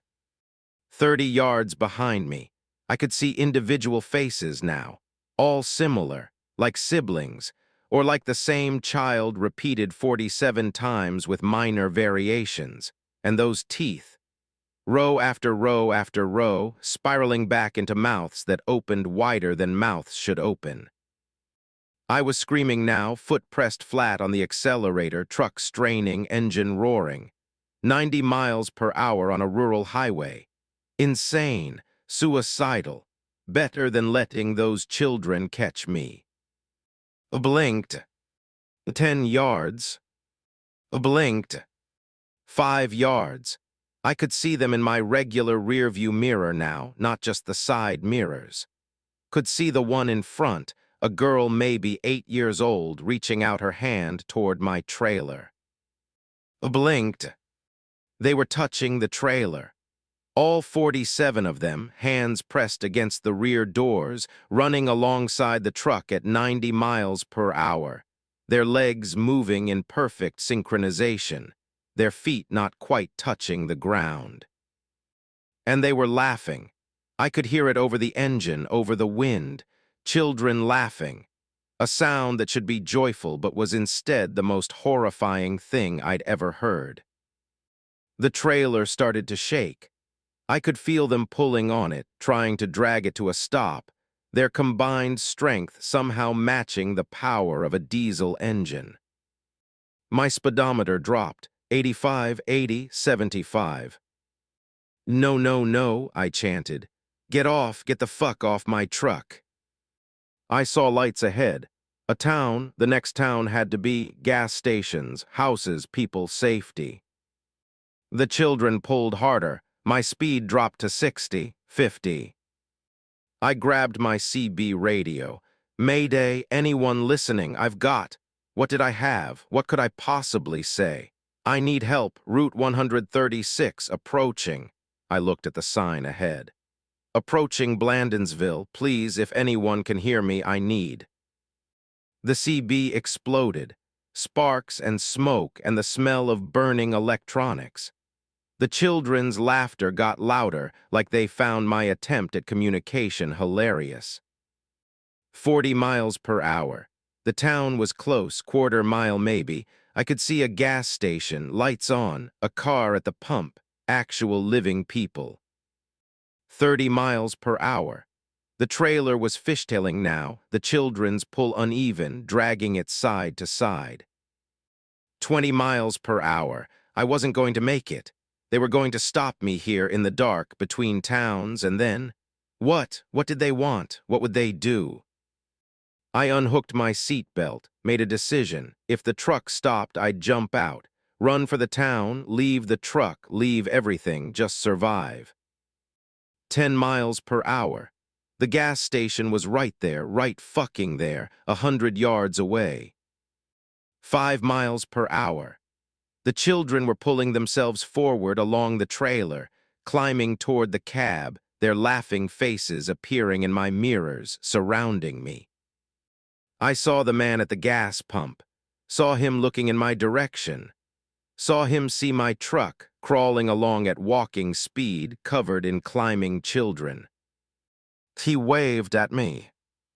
Just waved, like it was normal, like he saw trucks covered in nightmare children every day. And then I was past the town, past TH.E. gas station, past the houses, back into the dark corn country on the other side. The children had pulled the truck to a complete stop. I sat there, engine idling, surrounded by 47 smiling children, their hands pressed against my windows, their teeth reflecting the dashboard lights. The girl who'd been in front climbed onto my hood, pressed her face against the windshield. Her smile took up half her face. Her eyes were solid black. "Derek," she said, and her voice was wrong, too deep, too layered, like multiple voices speaking in harmony. "Derek Morrison, you drove through our town." "I don't know what you want," I said. "Please, please just let me go." "You drove through our town," she repeated. "You saw our field, our beautiful field, our corn." "Yes, I saw it. I'm sorry if I wasn't supposed to. I'm sorry if—" "We've been waiting so long," she said. "So long for someone like you, someone who sees, someone who can help us." "Help you do what?" "Grow," she said, and her smile got wider, impossibly wider, splitting her face nearly in half. "We need to grow. We've been children for so long, too long. The field keeps us small, keeps us young, but you can help us, your blood can help us, your bone can help us. Your flesh can fertilize the field, and we can finally grow up." "I'm not going to let you." "You don't have to let us," she said. "You just have to die here, now, in the field. Your body will sink into the soil. Your nutrients will feed the corn. The corn will feed us. And we'll grow. Finally, we'll grow." She raised her hand. A simple child's hand, except each finger ended in a corn stalk instead of a nail, green shoots growing from her fingertips. "We are the harvest," she said. "We are what grows here, we are what the field produces, and you are the fertilizer." All 47 children pressed harder against the truck. The windows started to crack, spider web fractures spreading from each impact point. I did the only thing I could think of. I put the truck in gear and floored the accelerator. The truck lurched forward. Children tumbled off the hood, off the sides, but more grabbed on, more climbed up. For every one that fell, 2 more took its place. And the cornfield was moving now. I could see it in my headlights. The corn stalks were bending toward the road, reaching for the truck, trying to grab it, trying to pull me in. I drove straight, didn't care about the speed limit, didn't care about the children clinging to my truck, just drove, foot flat on the accelerator, eyes locked on the road ahead. Mile marker after mile marker, town signs. But when I passed through the towns, they were empty, no people, no cars, just buildings with lights on and nobody inside. Stage dressing, props, false hope. The children kept climbing, kept pulling, kept laughing. And the corn kept reaching. Stalks breaking through the pavement now, erupting from the road itself, trying to trip my wheels, trying to entangle the axles. I prayed, first time in 20 years. Just prayed to anything that would listen, please get me out of this. Please get me somewhere real, please. I saw a sign ahead. Interstate 74, real interstate, major highway, that had to be real, had to be. The entrance ramp was blocked by corn, a solid wall of stalks grown together into a barrier. I drove through it anyway, didn't slow down, just hit the corn wall at 70 miles per hour. The stalks exploded, green matter and white silk flying everywhere. The children screamed, all 47 of them screaming at once, a sound like metal tearing. And then I was through, on the interstate, real pavement, real mile markers, real cars. I could see taillights ahead, headlights in the opposite lanes, civilization, reality. The children fell away, just dropped off my truck like they'd lost power. I saw them in my mirrors, standing on the entrance ramp, shrinking into the distance, their smiles gone, their faces angry now. The girl who'd been on my hood was still there, still pressed against the windshield, still staring at me. "You can't stay on the highway forever," she said. "Eventually you'll need fuel. Eventually you'll need rest. Eventually you'll exit, and we'll be waiting. We're always waiting, in every cornfield, in every small town, waiting for the harvest, waiting for you." She dissolved into corn silk and blew away in the wind. I drove to Indianapolis without stopping. When I finally fueled up, I was in the middle of the city, surrounded by concrete and traffic. No corn in sight. But I could smell it, that distinct corn smell, vegetative and sweet. And in the reflection of the gas pump display, just for a moment I saw them, 47 children, standing behind me, smiling. I finished fueling and drove away without looking back. That was 3 months ago. I haven't taken a rural route since. Stick to interstates and major highways. Avoid cornfields. Avoid small towns. Avoid Route 136 in Alinea. Completely.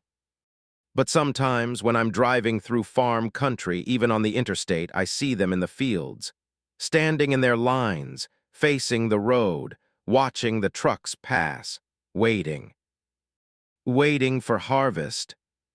Waiting for me to stop. Asterisk story 7. The rest stopped that EATS time. I stopped for coffee at the rest area on I-81 in Virginia at 2:15 p.m. on a Tuesday. When I walked back out to my truck, it was 2:15 p.m. on Friday. 3 days had passed. I have no memory of them. But my truck's dash cam recorded everything, and I wish to God I'd never watched the footage. My name is Thomas Garrett, and I need you to understand something crucial. If you're ever driving I-81 through Virginia and you see a rest stop at mile marker 273, keep driving. Don't stop. Don't even slow down.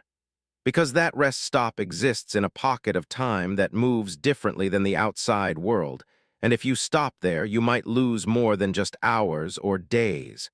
You might lose yourself. February 7th, 2023. I was hauling textile machinery from Pennsylvania to South Carolina, making good time, feeling alert and well-rested. But I'd been driving for 6 hours straight, and when I saw the rest area sign, my bladder made the decision for me. Quick stop.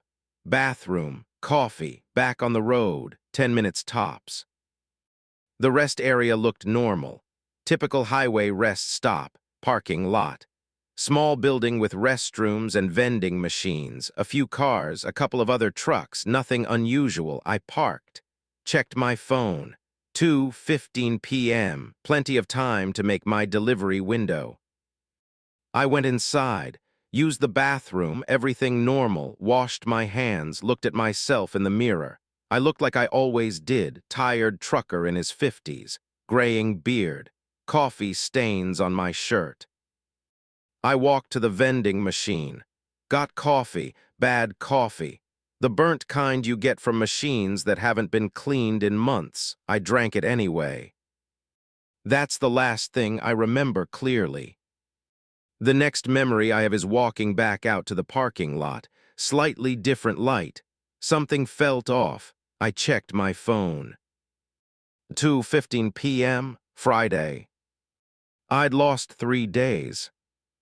I stood there in the parking lot, staring at my phone, refreshing the date, thinking it was a glitch.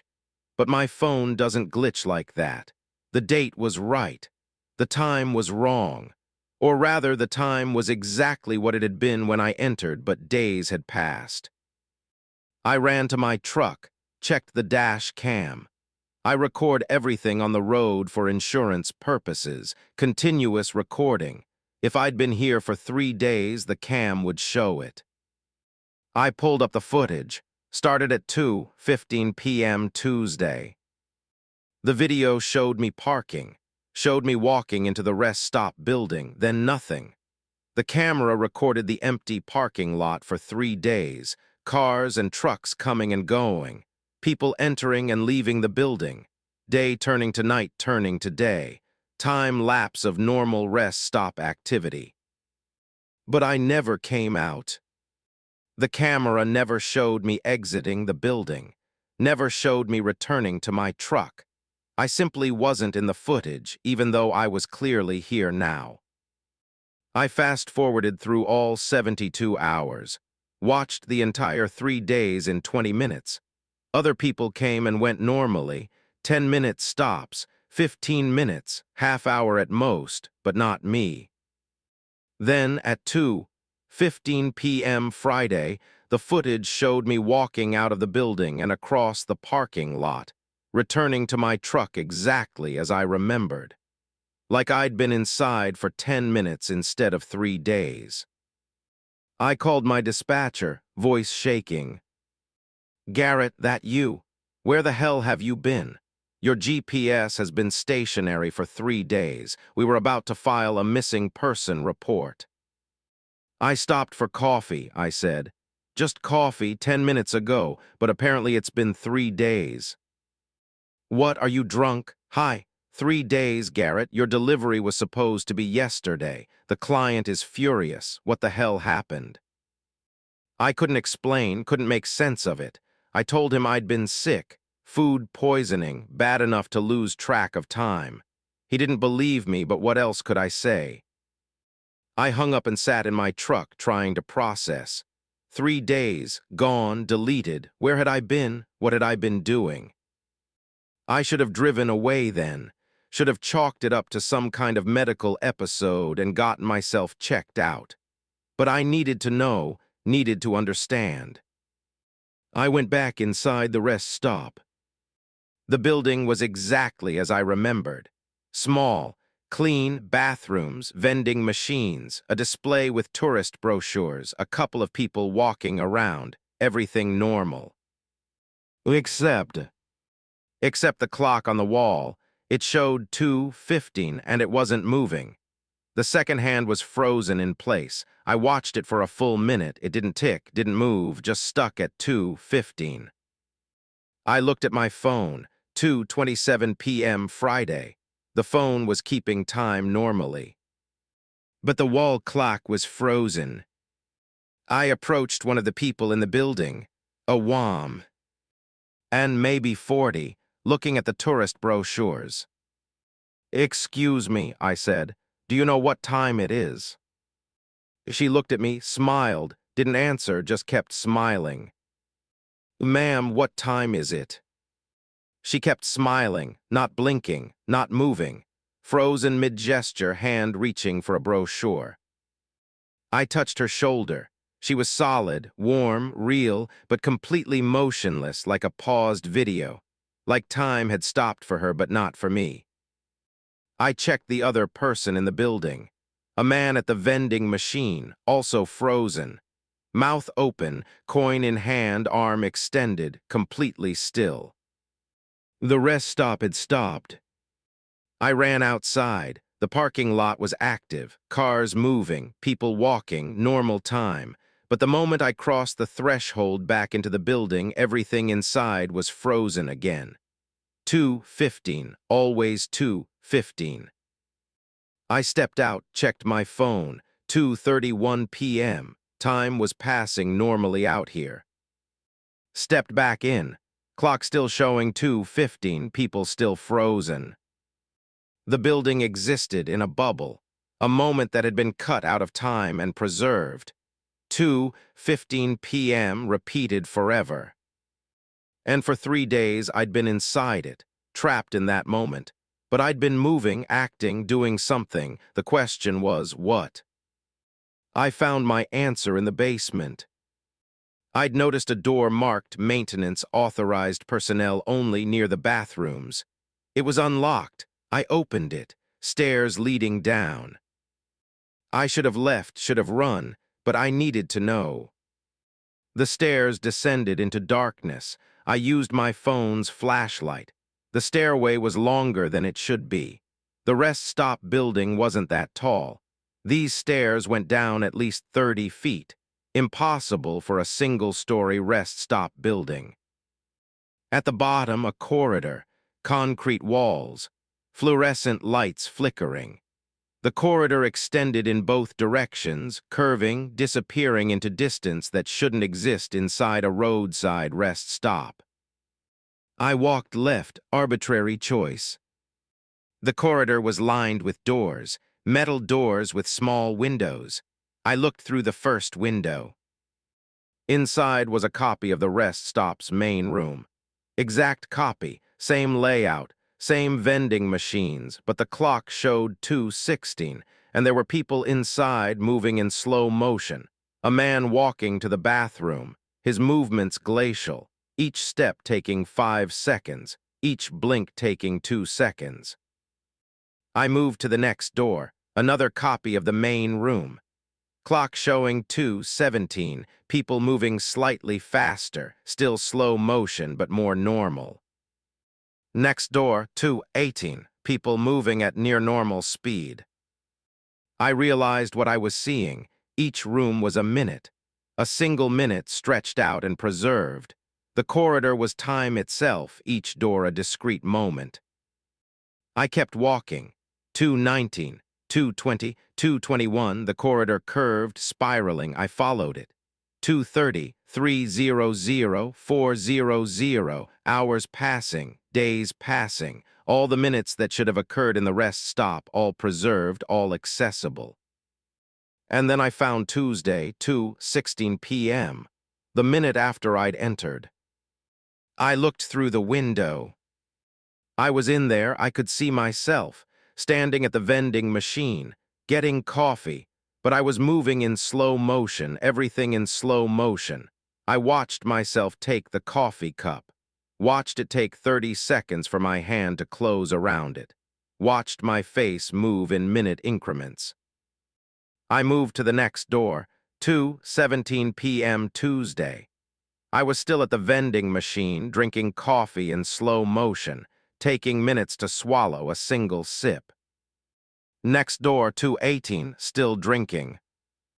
I started running down the corridor, door after door, watching myself move through that rest stop at glacial speed, drinking coffee, walking to the bathroom, washing hands, each action taking hours. The corridor spiraled down. I followed. Tuesday became Wednesday. I was still inside, moving so slowly I barely seemed alive. Walking toward the exit, 1 step per hour, 1 breath every 10 minutes. Wednesday became Thursday. I was halfway to the exit, moving, still moving, never stopping. Just slowed down to the point where normal time became meaningless. Thursday became Friday. I was at the door, reaching for it, taking 4 hours to turn the handle. And then at 2:15 p.m. Friday, I exited. Normal speed, normal time, as if nothing had happened. I understood now. The rest stop existed in a time pocket. When you entered at 2:15, you became stuck in that moment. But you didn't freeze, you slowed down. From your perspective, you spent 10 minutes inside. From the outside perspective, you spent days, time dilation, temporal pocket. But why and how? I found the answer at the bottom of the spiral, the very deepest point. A room, large, industrial, filled with machinery that looked wrong, angles that hurt to look at, metals that shouldn't exist, lights that didn't illuminate properly. And in the center, a man, old, ancient, hooked up to the machinery by tubes and wires and things that might have been biological. His eyes were open. He was alive. A plaque beside him read, Dr. Harold Vance, Project Temper. Al Preservation, February 7, 1968. 1968, 55 years ago. This man had been down here for 55 years, hooked up to machinery that preserved his moment. 2:15 p.m., February 7, 1968.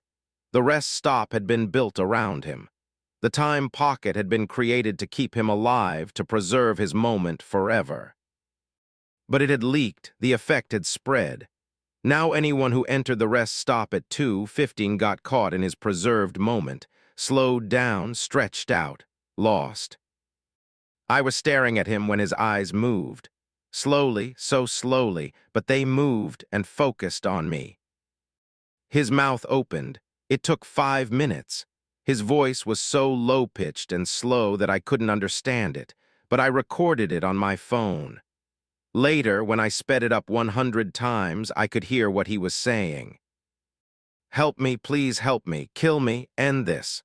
I've been here for 55 years experiencing one moment, one eternal moment, end it, please. I looked at the machinery. No obvious way to shut it down. No buttons or switches, just incomprehensible technology from a government project half a century old. I ran up the spiral corridor, past all the preserved minutes, back to the main rest stop, burst through the maintenance door, ran to my truck. I called the authorities, tried to explain. They didn't believe me, told me to leave the rest stop, get some sleep, maybe see a doctor. I posted the footage online, the dash cam showing me disappearing for 3 days, the recording of Dr. Vance's plea. Most people think it's fake, a creative writing project, a hoax. But some people believe me, and some of those people have disappeared near that rest stop. Stopped for coffee at 2:15, never came out, or came out days later with no memory, trapped in a time pocket, experiencing 10 minutes while the world moved on without them. I don't drive I-81 anymore. Can't. The thought of passing that rest stop makes me physically ill. But sometimes I wonder about Dr. Vance. Still down there, still experiencing his infinite moment, still begging for death. And I wonder how many other rest stops have basements. How many other places exist in time pockets. How many people have lost days or weeks and never knew why. Time isn't as solid as we think. It can be stretched, preserved, corrupted. And sometimes, when you stop for coffee, you might stop for longer than you planned. Asterisk Story 8, the convoy that follows backward. The convoy that formed behind me on Highway 2 in Montana was driving in reverse at 70 miles per hour. Perfect reverse. No swerving. No accidents. Just 17 trucks, all backing up in flawless formation, matching my forward speed exactly. And when I finally stopped and got out to confront them, I discovered they were all me. My name is Samuel Park, and on August 11th, 2023, I learned that there are roads where causation runs backward, where effects precede causes, and where meeting yourself is not just possible but inevitable. I'd been hauling lumber from Kalispell to Billings, running Highway 2 through the northern part of Montana. Glacier National Park country. Beautiful, remote, the kind of route where you can drive for an hour without seeing another vehicle. It was around 9 a.m. when I noticed the first truck in my mirror. Behind me, driving backward, perfectly. Not creeping backward like someone doing a careful reverse maneuver. Driving backward at highway speed, maintaining perfect lane position, matching my forward velocity. I slowed down. The backward truck slowed down, maintaining exactly half a mile distance. I sped up. It sped up, still going in reverse, still maintaining distance. "What the hell?" I muttered and grabbed my CB radio. "This is Timber Run heading eastbound on Highway 2. Anyone else seeing weird shit on this road today?" A voice crackled back. My voice, exact same tone. "This is Timber Run heading westbound on Highway 2. Anyone else seeing weird shit on this road today?" The transmission was backwards. My words played in reverse. But somehow I understood them perfectly, like my brain was auto-correcting the audio. "Who is this?" I asked. "Why are you driving backward?" "Who is this?" my voice replied, still in reverse.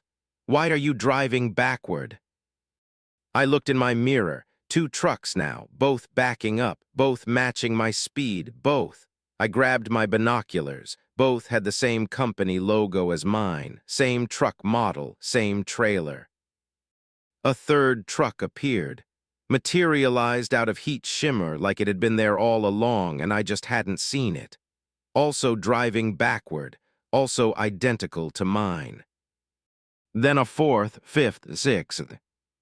Within 10 minutes, I had 17 trucks following me, all driving in perfect reverse formation, all identical to mine. all maintaining exact distances from each other. And all the drivers looked like me. I could see them through the binoculars, same face, same build, same flannel shirt. Some looked younger, some low. Oaked older, but unmistakably me. This isn't happening, I said out loud. This is hallucination, heat stroke, something. This isn't happening, the CB radio replied in my reversed voice. This is hallucination, heat stroke, something. But it was happening. The convoy was real. I could see dust kicked up by their tires, could see sunlight glinting off their windshields, could hear the rumble of 17 diesel engines through my open window.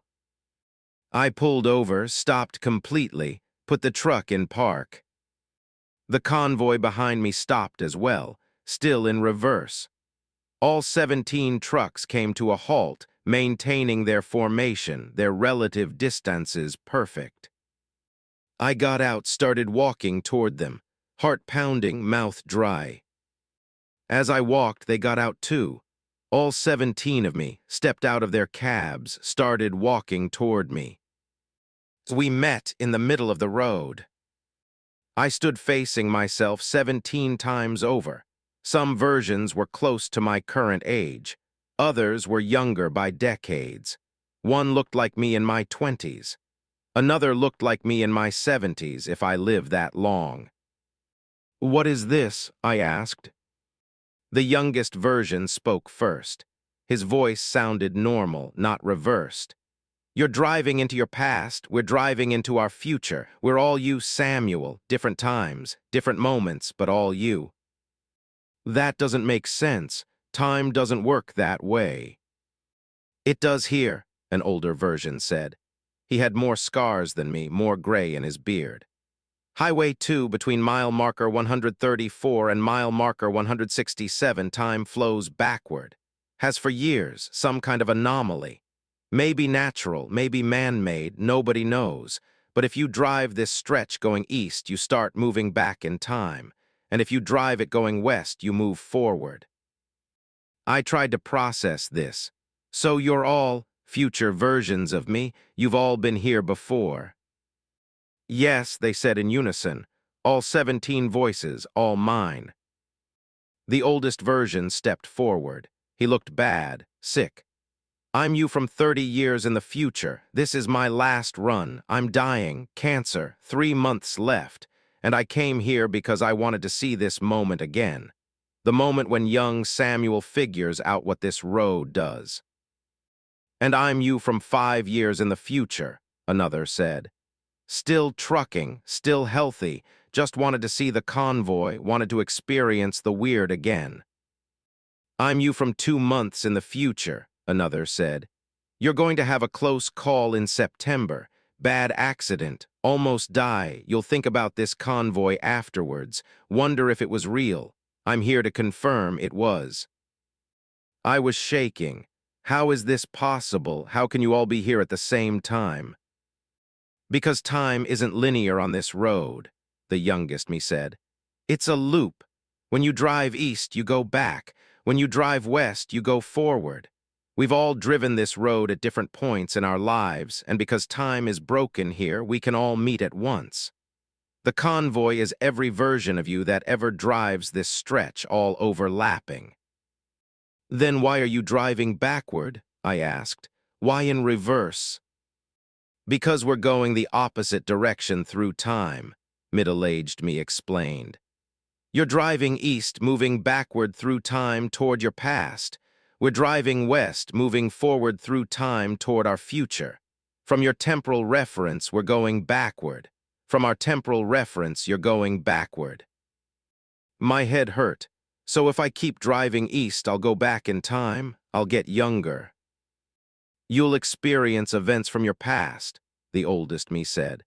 "You'll reach Kalispell, but it'll be Kalispell from years ago, decades ago. How far back depends on how far you drive. The effect accelerates. First mile takes you back a month. Next mile takes you back a year. Next mile takes you back a decade. Keep going and you'll reach your own birth. Keep going past that and you'll cease to exist because you'll have gone back to before you were born. And if I drive west, if I go forward, same thing in reverse, you'll age rapidly, experience your own future, but it's dangerous. You might see things you don't want to see, like me. The dying version touched his chest. I know exactly when I die, what kills me, how it feels. Do you really want that knowledge? I looked at them all, at my past and future selves, all the mistakes I would make, all the triumphs, all the suffering and joy and mediocrity. No, I said, I don't want to know. Smart, the youngest me said. Most people don't. That's why we don't tell you more, we just form the convoy. We drive our direction, you drive yours. And at some point you'll be one of us driving back here to meet yourself again. How do I get off this road? I asked. How do I stop this? Drive to mile marker 167, middle-aged me said. That's where the effect ends. From there, you can continue east normally. Time will flow forward again. You'll resume your normal life. Just don't try to drive this stretch again unless you want to meet us. But I will, I said slowly, realizing. I will drive this stretch again because you're all here, you're all me, which means in my future I come back. They nodded, all 17, solemn. Why, I asked. Why do I come back if I know how weird it is? The oldest me smiled, sad smile. Because it's the only place where we can see each other. The only place where we can talk to our past and future. It's frightening. It's wrong. But it's also the only moment in our entire life where we're not alone, where we understand completely and are understood completely. You come back because despite everything, this moment is precious. I felt tears on my cheeks. I don't understand. You will, he said. In 30 years, when you're me, when you're dying and looking back at your life, you'll remember this moment. And you'll drive this road one last time. And you'll form the convoy with all the other yous. And you'll feel, for just a few minutes, whole. We stood there in silence. 17 versions of me, all thinking the same thoughts, all feeling the same confusion and wonder and terror. I should go, I finally said. I should get to mile marker 167. Yes, they agreed. But Samuel, when you get there, when you exit the time pocket, remember something. What? The youngest me spoke. Whatever choices you make from here forward, they lead to us, all of us. Good and bad, healthy and sick, young and old. Every decision you make creates one of us. So choose carefully, because someday you'll meet those choices here on this road. I nodded, couldn't speak, just nodded. We returned to our trucks. I got in mine, they got in theirs. I started driving east. They started driving west, which from my perspective was backward. I watched them in my mirrors, the convoy getting smaller, all 17 trucks disappearing into heat, shimmer, and distance. I reached mile marker 167 20 minutes later. The moment I crossed it, something changed. The air felt different, normal. Time resumed its proper flow. I pulled over, checked my phone. No time had passed. Same date, same hour. I'd driven through a time pocket and come out exactly when I entered. But I was different, changed, marked by meeting myself. That was 5 months ago. I've driven Highway 2 twice since then. Different times, different seasons. I always take the southern route, avoiding mile markers 134 through 167. I'm not ready to go back yet. Not ready to meet myself again. Not ready to join the convoy. But I will, I know I will, because they were there, because I was there. Future me was in that convoy, which means eventually I choose to drive that stretch again. Maybe next year, maybe in a decade, maybe when I'm old and dying like the furthest version. But I'll go back, I'll drive east into my past, and I'll meet a younger Samuel, confused and scared, and I'll tell him it's going to be okay, even though I'm still not sure it is. Asterisk Story 9, The Load That Gets Heavier. The pallet I picked up in Tucson weighed 847 pounds according to the bill of lading. By the time I reached Albuquerque, my truck's weight sensors showed 6,200 pounds. By Oklahoma City, it was 14,000 pounds. By Little Rock, the suspension was screaming and the pavement was cracking under my tires. And when I finally opened the trailer in Memphis, the pallet was gone. My name is Linda Vasquez, and on January 22nd, 2023, I hauled something that should not exist, and I'm terrified it's still in my trailer somewhere, hiding, growing heavier, waiting to drag me down to whatever hell it came from. The pickup was routine, industrial parts supplier in Tucson. 1 pallet, dimensions 4 feet by 4 feet by 3 feet.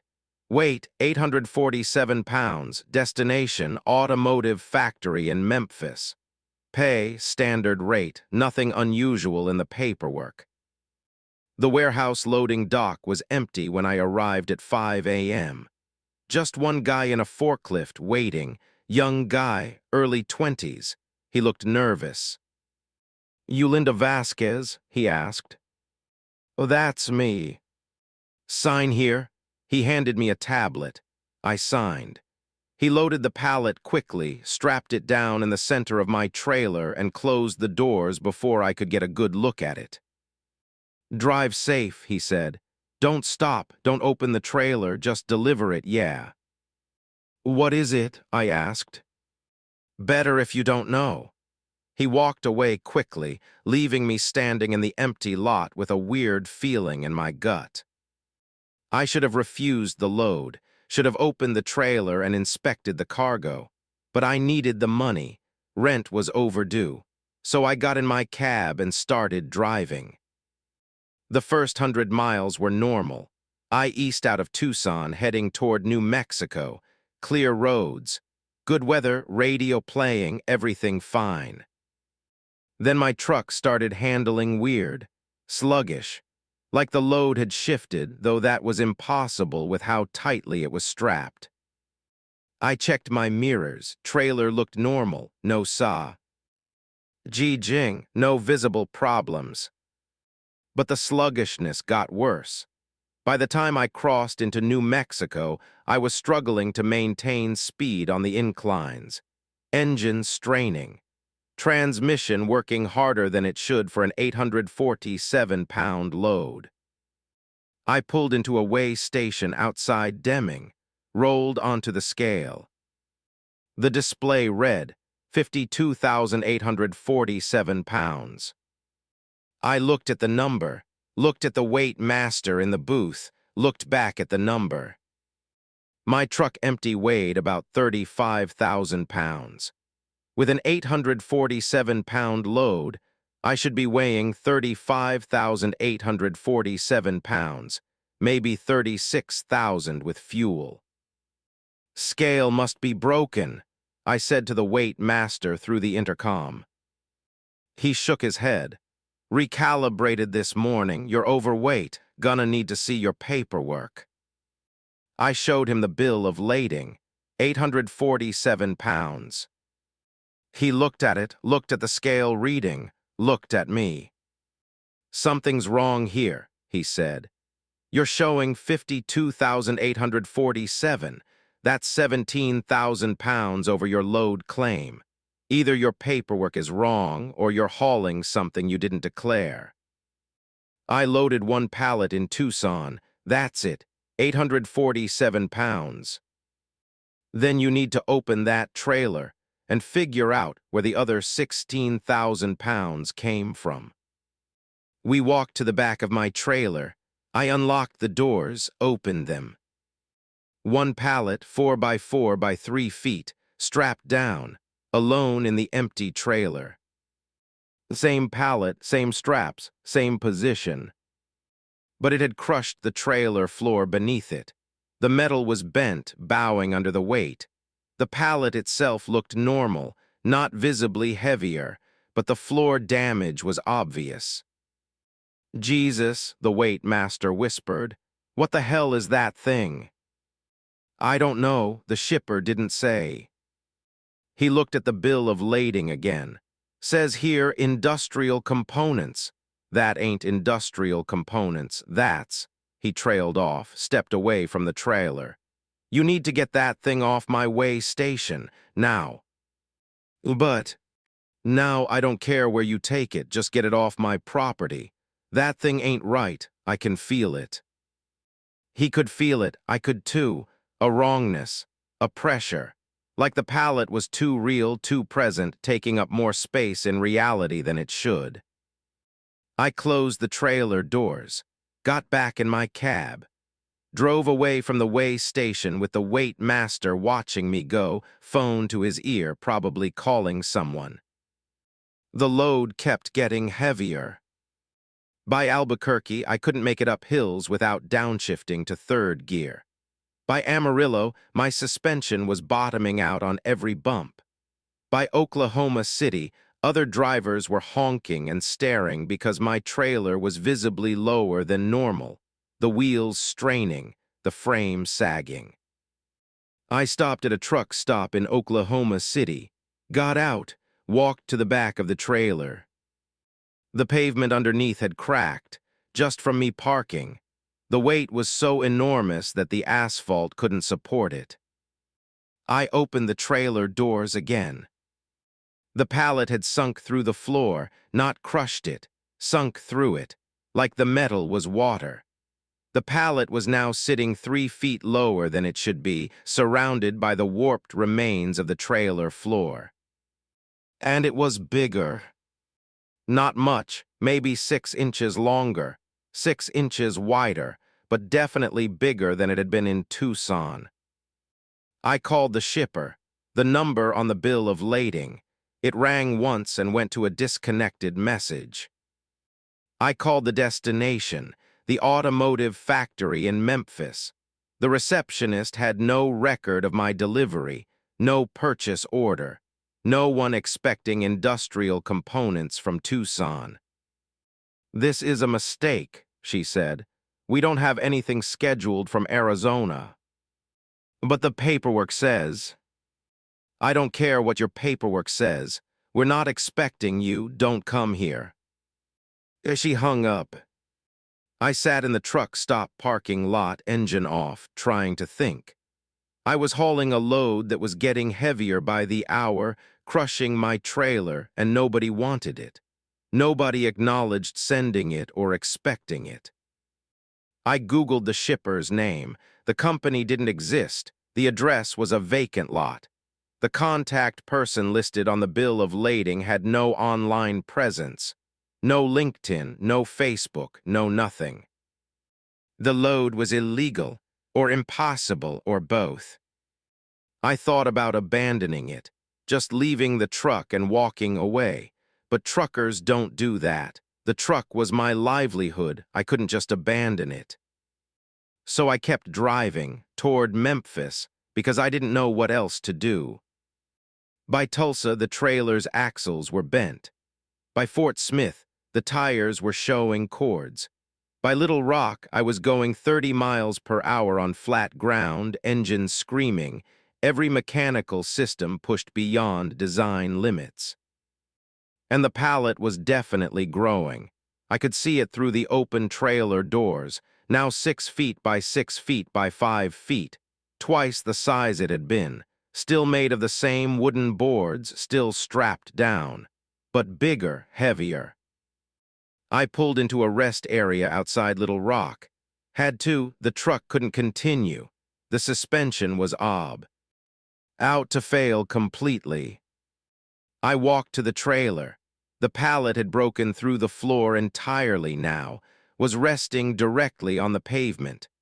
The trailer frame was bent upward around it, metal twisted into impossible shapes.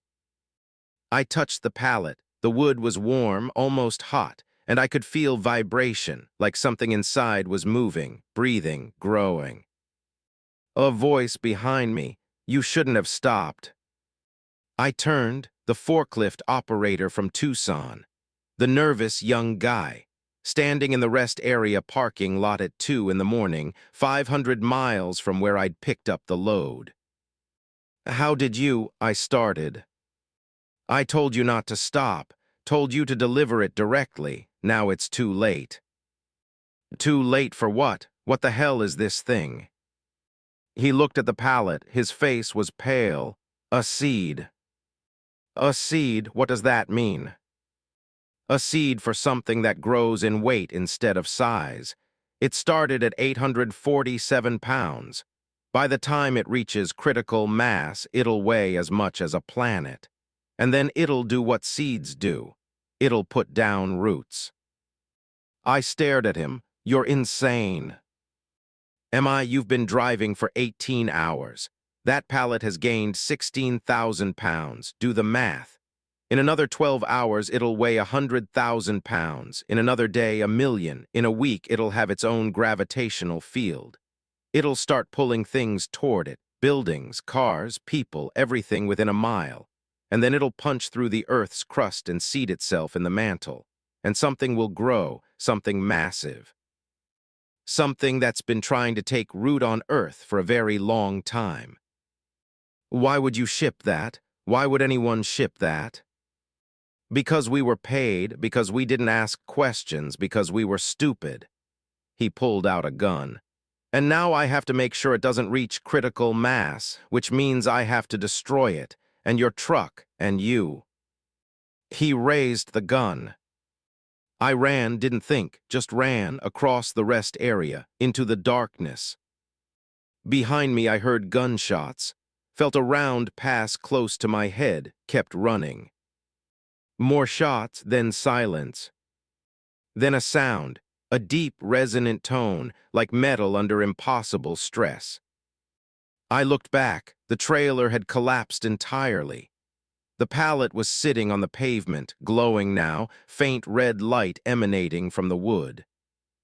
The forklift operator was running toward it with something in his hands. A bomb, maybe, some kind of explosive device. He got within 10 feet. The pallet pulled him. Not with wind, not with force, with gravity. He was yanked off his feet, flew toward the pallet, slammed into it, and then sank into the wood, into the pallet itself, absorbed. I watched him disappear, watched his mouth open in a scream I couldn't hear, watched him become part of the pallet. The pallet grew, expanded, heavier, hotter. The pavement cracked, the ground sank. The pallet descended into the earth, pulling my trailer with it, metal screaming as it was crushed and absorbed. I kept running, reached the highway, flagged down a car, told them to drive, faster, away from the rest area. 3 miles down the highway, we felt it. A tremor, an earthquake, the car shook, other vehicles swerved. And in the rearview mirror, I saw light, red light, rising from where the rest area had been. The driver pulled over. We got out, looked back. A column of red light, ascending into the sky. And the ground around it was collapsing, sinking, being pulled into a growing vortex of weight. I expected chaos, expected the world to end. But after 10 minutes, the light faded, the tremors stopped, and when authorities investigated, they found a crater, 50 feet deep, circular, empty. No rest area, no truck, no pallet, just a hole where everything had been pulled down into the earth. They called it a sinkhole, geological instability, freak occurrence. But I know what it was, a seed planted. And sometimes, late at night, I feel it. A pull, a gravity that shouldn't exist, like something deep underground is growing, getting heavier, waiting. Waiting to break through, waiting to seed the world with its children. And I wonder how many other truckers were hired, how many other seeds were delivered. How many are already planted, growing, pulling, waiting beneath our feet. Asterisk story 10, the passengers you didn't pick up. There were 6 people sitting in my trailer when I opened it to make my delivery in Seattle. 6 people in business clothes, sitting on folding chairs that hadn't been there when I loaded, staring at me with expressions of infinite patience. I'd picked up the load in Atlanta 3 days ago. It had been furniture, just furniture. But now there were people, and when I asked them how they got in, they said, "You picked us up, don't you remember?" And the terrifying part is I'm starting to. My name is Richard Kowalski, and on September 18th, 2023, I discovered that memory is not fixed, that the past can change retroact. Ively, and that there are passengers who rewrite your history to make themselves part of your journey. The cross-country haul had been straightforward. Atlanta to Seattle, furniture for a high-end hotel chain, 3 days of driving. I'd done the route dozens of times, loaded in Atlanta on the 15th. Sealed trailer. Solo drive, nobody else. Just me and 47 pieces of expensive furniture. Except when I opened the trailer doors in Seattle on the 18th, there were 6 people inside. They were sitting in a semicircle, 3 men, 3 women, business attire, ages ranging from 30s to 60s, and they were just sitting there on folding chairs that definitely hadn't been loaded in Atlanta, staring at me, not moving, not speaking, just staring with expressions that were polite but blank. "What the hell?" I said. "How did you get in there?" The woman in the center spoke, professional voice, neutral. "You picked us up, Richard, in Chattanooga, don't you remember?" "I didn't pick up anyone. I drove solo, sealed trailer." "No," one of the men said. "You stopped at the rest area outside Chattanooga. We were standing there. You asked if we needed a ride. We said yes. You let us into the trailer, don't you remember?" I didn't remember. I hadn't stopped in Chattanooga. Or had I? I tried to think back. The first day of driving, Atlanta to Nashville, did I stop? I must have, for fuel, maybe food. But I didn't remember a rest area. Didn't remember 6 people. Didn't remember opening the trailer. "I didn't pick you up," I said firmly. "You're trespassing. I'm calling the cops." "Please check your log," the woman said. "Check your fuel receipts. You'll see Chattanooga rest area, September 15th, 4:47 p.m. I pulled out my phone, checked my electronic log. There it was. A stop in Chattanooga, 4:47 p.m., 32 minutes. I'd marked it as a rest break. But I didn't remember stopping. I checked my fuel card statement. A charge in Chattanooga, diesel and coffee. But I didn't remember buying coffee in Chattanooga. "This doesn't make sense," I said. "I don't remember any of this." "Memory is imperfect," another man said. 3 days of driving, long hours, fatigue. It's understandable that you don't remember, but you did pick us up. We've been in your trailer for 3 days, sitting, waiting, riding to Seattle." "Bullshit. If you've been in there for 3 days, where's your food? Your water? Your anything. You don't have bags. You're just sitting on chairs. This isn't possible." "We don't need much," the woman said. "We're very low-maintenance passengers." I called the delivery supervisor, told him there were people in my trailer. He sent security. Security arrived. Big guys, they opened the trailer fully, looked inside. "Sir," one of them said to me, "there's no one in there." "What? They're right." I looked. The 6 people were gone, so were the chairs, just the furniture, 47 pieces, exactly as listed on the manifest. "You feeling okay?" the security guard asked. "When's the last time you slept?" They were there, 6 people just now." "Might want to see a doctor, get some rest. Long drives can mess with your head." They unloaded the furniture. I signed the delivery confirmation. Tried to insist I'd seen people, but no one believed me. Eventually, they sent me away with recommendations to rest before driving again. I checked into a motel, tried to sleep. Couldn't, kept thinking about those 6 people, their blank expressions, their impossible presence. I reviewed my dash cam footage, fast-forwarded through 3 days of driving. No stops in Chattanooga. I drove straight through Tennessee, only stopping for fuel in Nashville. No rest area, no passengers. But my log said Chattanooga, my receipt said Chattanooga, and the footage, I looked closer. There was a jump. At 4:47 p.m. on the 15th, the footage skipped. 32 minutes of missing video, like it had been edited out, or like those 32 minutes had been inserted into my history after the fact. I didn't sleep that night. Couldn't. In the morning, I started driving back to Atlanta, empty trailer, ready to pick up another load and forget the whole thing.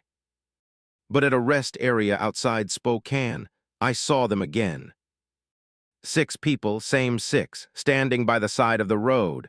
Business clothes, blank expressions, watching me. I drove past without stopping. But when I checked my mirror, they were in the back of my trailer, sitting on their folding chairs, staring forward. I slammed on the brakes, pulled over, ran to the back, threw open the doors. Empty, no people, no chairs. Checked my log, a stop in Spokane, 9:23 a.m., 15 minutes. But I hadn't stopped. I'd driven straight through, I knew I had. Except my log said otherwise. My memory said I'd driven through. My history said I'd stopped. They were rewriting my past. I got back in the truck, kept driving, faster now, trying to outrun them. But they appeared again and again. Different rest areas, different times, always 6 of them, always the same blank expressions. And every time they appeared, my log showed a stop I didn't remember. My receipts showed purchases I didn't make. My dash cam showed edited footage with missing minutes. They were inserting themselves into my history, retroactively making themselves passengers I'd picked up, changing the past to include them. By the time I reached Montana, I'd apparently picked them up 8 different times. By Idaho, 12 times. By Utah, 17. My memory said I'd driven alone. My records said I'd stopped repeatedly to let passengers into my trailer. Reality was being rewritten around me, and I couldn't stop it. In Salt Lake City, I went to a hospital. Psychiatric evaluation, told them everything.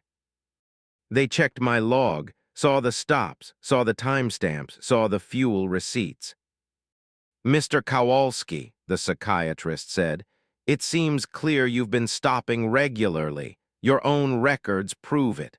The fact that you don't remember suggests a dissociative disorder. Possible early onset dementia. We'd like to run some tests. I'm not crazy. They're changing my past. They're making themselves part of my trip.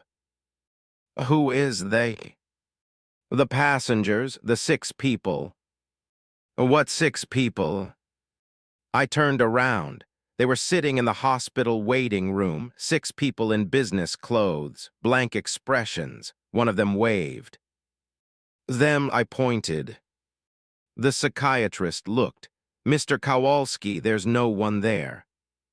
They're right fucking there, can't you see them? But he couldn't, no one could. The passengers were visible only to me. But the effects they had on reality, on my logs, on my receipts, those were visible to everyone. They released me eventually, recommended rest, recommended I stop driving until I was evaluated further. I went back to my truck. The 6 passengers were inside, sitting on their chairs. Why are you doing this? I asked them. What do you want? We just need a ride, the woman in the center said.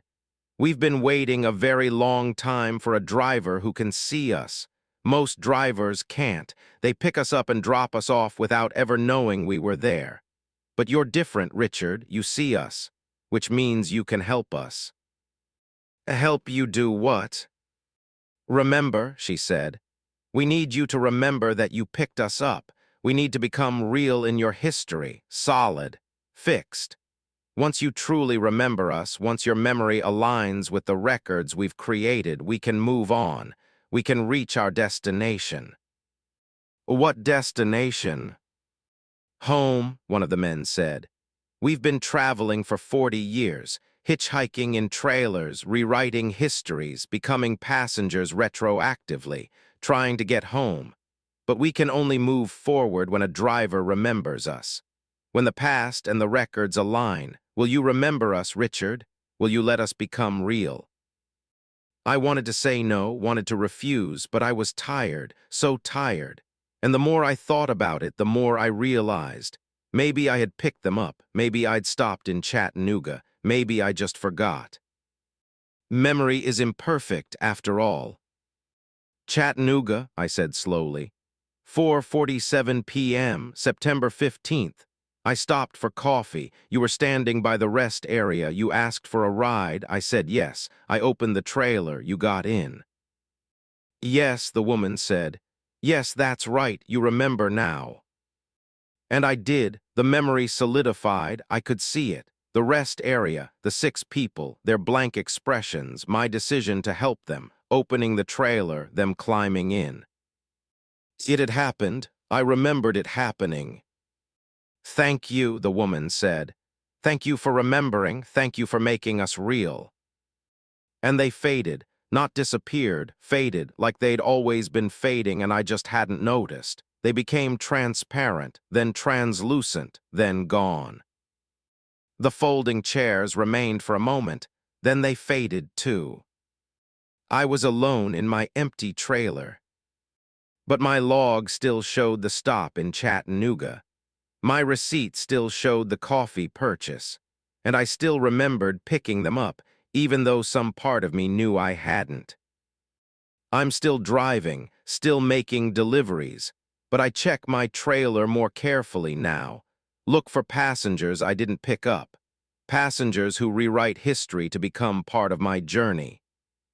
I haven't seen the 6 people again. I think they made it home, wherever that is.